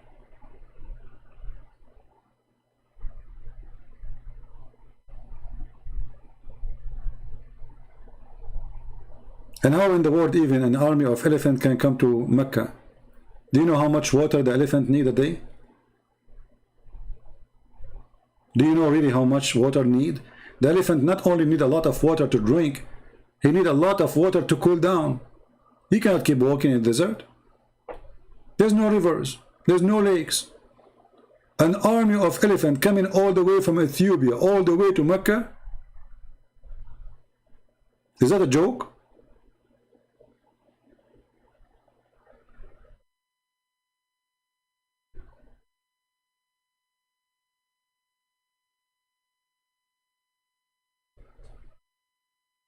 Ali Muhammadan?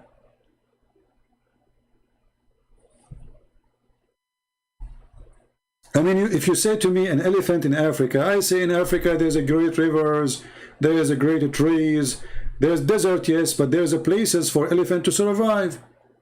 But in Mecca there's no water. In the way to Mecca there's no water, there's no rivers, there's no lakes. There's, I mean, an elephant, he cannot go long without water. He will die.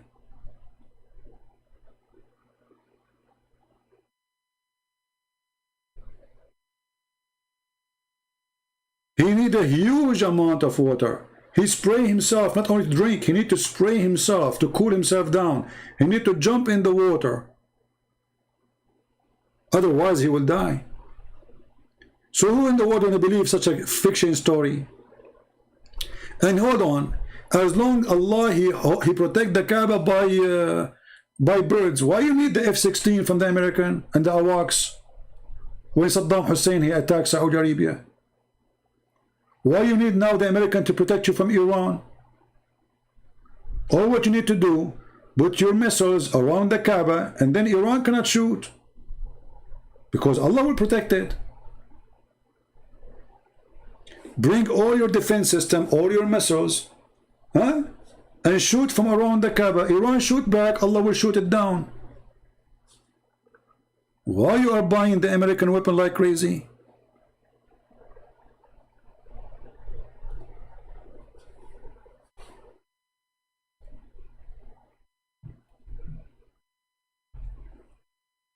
So, you know, this is always a joke. And the funny, Allah he protect the Kaaba when the Kaaba was surrounded by more than 300 idols.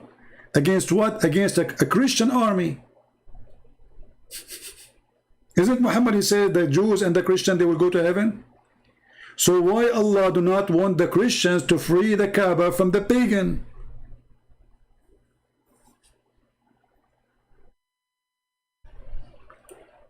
Do you see the stupidity? Allah is a pagan God. If the one controlled the Kaaba at that time, they are pagan. Why Allah don't want the Christians to take over? Which one is better? Somebody have 360 idols around the Kaaba, or Christians? So Allah, he don't want the Christians, he preferred the 360 pagan God.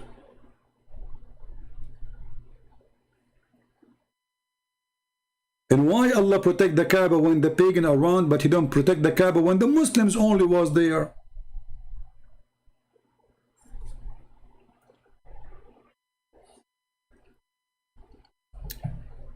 Let me see if I can find you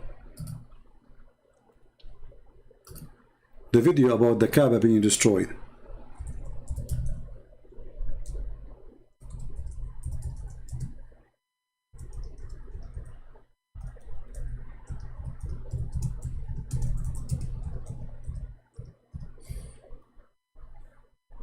Here we go. This is a sheikh, his name is Muhammad Hassan.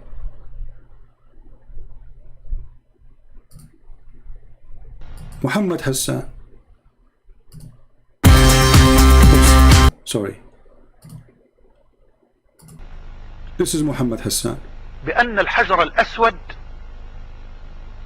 قد سرق من الكعبة وأخذ، وظل الحجر الأسود بعيدا عن الكعبة 21 عاما أو يزيد. تقول إيه؟ الله يسامحك يا شيخ محمد، الكلام ده صحيح؟ جبته منين؟ اقرأ التاريخ، بقول لك انظر للتاريخ نظرة أعمق، ارجع للتاريخ انظر نظرة أشمل. الحجر الأسود انتزع من الكعبة، أيوة. مين ده؟ الخبيث المجرم أبو طاهر القرمطي الذي انتزع الحجر الأسود من بيت الرب العلي وذبح المسلمين في الطواف وهم يطوفون حول بيت الله جل وعلا، ذبحهم كما تذبح الخراف والأغنام، ذبحهم وهم يطوفون بملابس الإحرام، وانتزع الحجر الأسود. وخلي بالك بقى، شايف الفتنة، ظل يصرخ في الكعبة في صحن الطواف يقول: أين الطير الأبابيل؟ أين الحجارة من سجيل؟ يا خبر أبيض، ده تحدي واضح. بتقولوا لنا طير أبابيل نزلت على أبرهة الحبشي، وبتقولوا لنا حجارة من سجيل نزلت على أبرهة. فين الطير دي؟ أنا عاوز الطير، عاوز الحجارة يا الله. See? The guy, he destroyed the Kaaba, he took the black stone, make it a purple stone, and he was screaming in the middle of the Kaaba, saying to Allah, where is your birds, you liar? Where's your birds?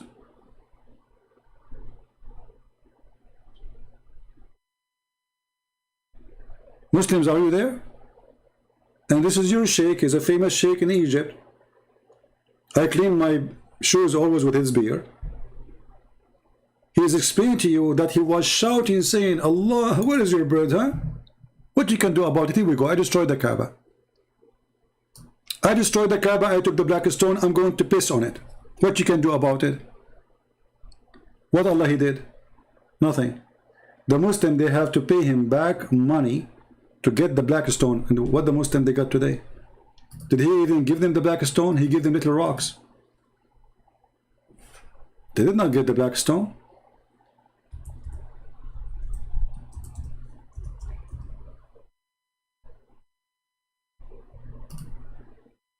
They got little tiny rocks. This is what is left of the black stone. Look at this. All the brown you see is a wax. It is what? It's a wax. The only stone, or kind called a part of a stone, is those little tiny things, little rocks in the middle. You see it? There's no black stones, nothing left. So the story about the black stone sent by Allah is a joke. Why Allah could not protect his stone? Where is the stone? Look what happened. Look what we have today. The Muslim, they go to Hajj kissing black stone. No, they don't. They are kissing little rocks. And the Saudi, they insert it inside wax. This is why they have guards and they have a camera installed there. So if somebody tried to pick it up by a little knife or something, or even by his nails, he will not be able. Erdogan, he have one of the rocks of the black stone. He's proud about stealing it from the black stone. Imagine the Turkish, they stole a rock from the black stone. So now they have 1, 2, 3, 4, 5, 6. Erdogan, he have one. There are 7. He claimed that this is one from here. Small, tiny one. Erdogan, he stole a stone from the stone of Allah. And Allah was not able to stop the Turkish from stealing his stone. And yet they say to you, the black stone is sent by Allah. Okay, and it's going to witness for you in the judgment day. It's going to have a mouth and a tongue. But as you see, nothing left of it. What a stupid religion. Anyone have little brain, he will notice that this is a joke. This is just a pure pagan cult. If the black stone is sent by Allah, then Allah should keep the black stone until the judgment day. But to say to me now there's nothing left except some wax, and we go and kiss wax, and the wax is fixed by a guy from Pakistan, you can go right now and search in YouTube maintenance for the black stone. I'm not joking. Search for maintenance for the black stone for the Kaaba.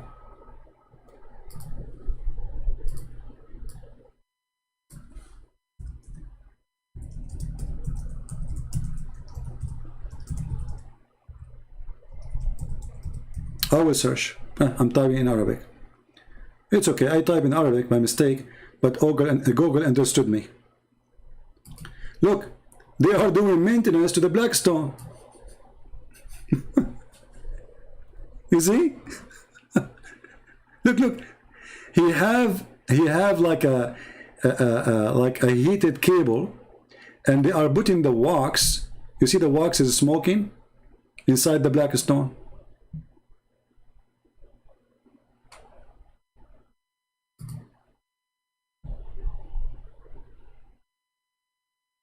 Your God, he need a maintenance to his stone, which he sent to witness for you in the judgment day.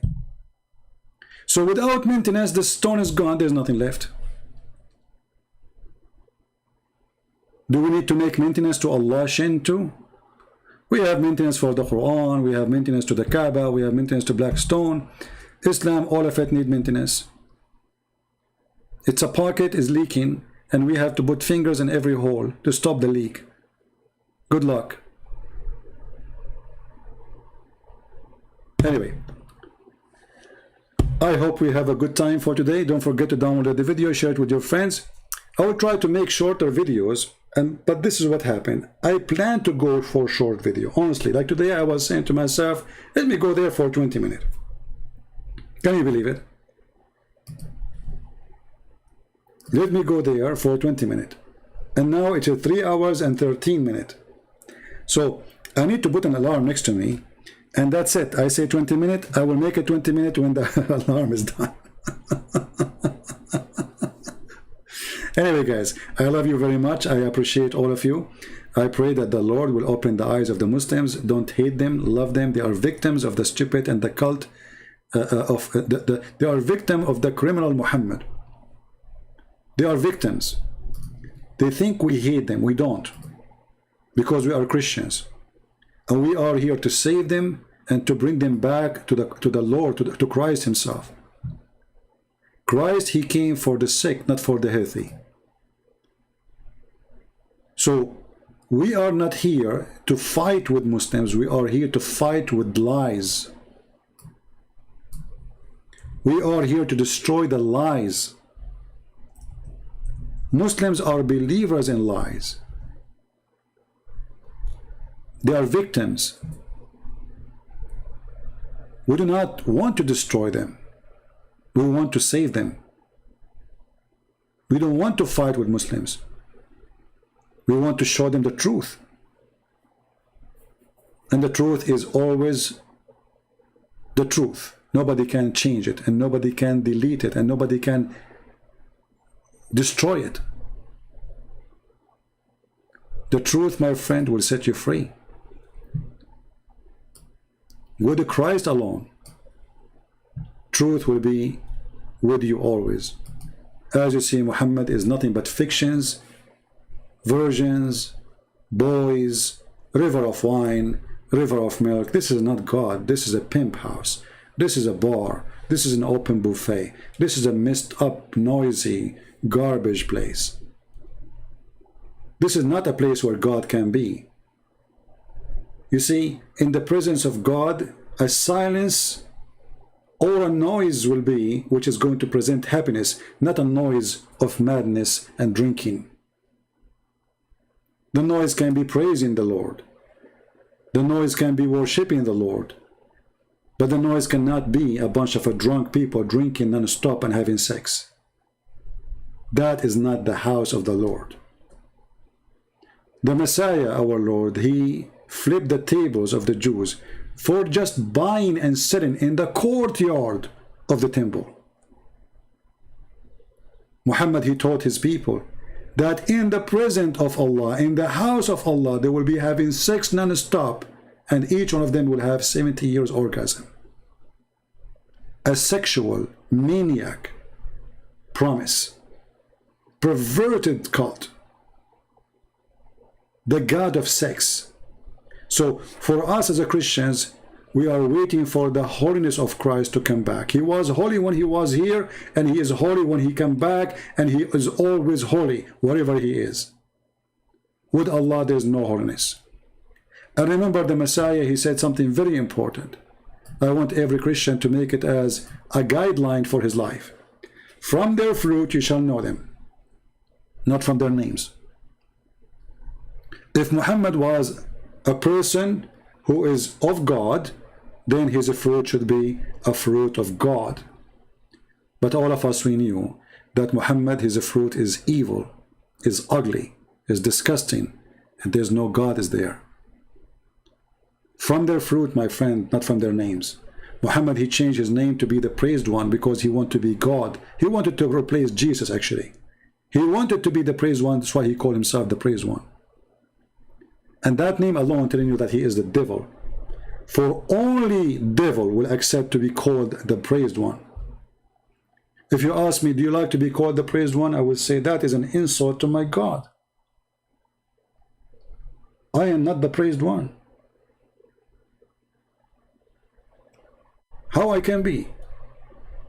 No prophet can be the praised one. That is a title should be given only to God. So how Muslims, they call their prophet the praised one?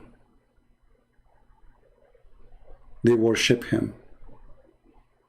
He took over. He is the devil. The devil, he comes from your window, regardless of what kind of window it is. If your window is God, if your door is religious, he will come to you from the door, religion. If your window is sex, he will come from the sex. He changed his format, he changed his uniform, he changed his name, he changed his look. But the fruit is always ugly, and so is Muhammad. God never promised us to be perverted.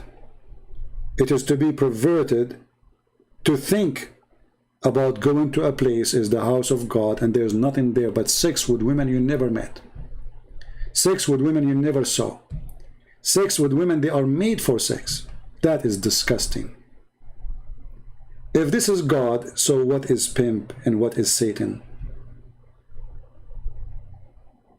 The funny is that Muslims, when they make a movie and they try to present for you some Christians in the movie, they show the Christians are people who they are drunk, wearing naked clothes, etc. But in the same time, in the other side, they show you that when they go to heaven, they will be the naked one.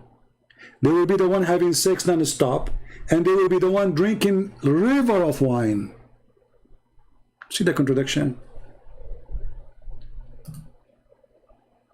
And not to forget that Muslims in earth, they have unlimited number of sex too. And actually, we should make more videos of Shabir Ali, who said that Muslim men, they can have sex with more than 4, if you remember. This is the video we showed just a few days ago. I still have it open here actually. It says, question and answer, why did the Prophet Muhammad have more than 4 wives? And the answer of Shabir Ali was that there is nowhere in the Quran indicate that the Muslim man, he can have 4 women. We should talk about this one, should talk a special video about this topic, so Muslims can be aware of how 6 maniac the promises of the one who made Quran. Disgusting. Thank you, God bless you, and see you soon again.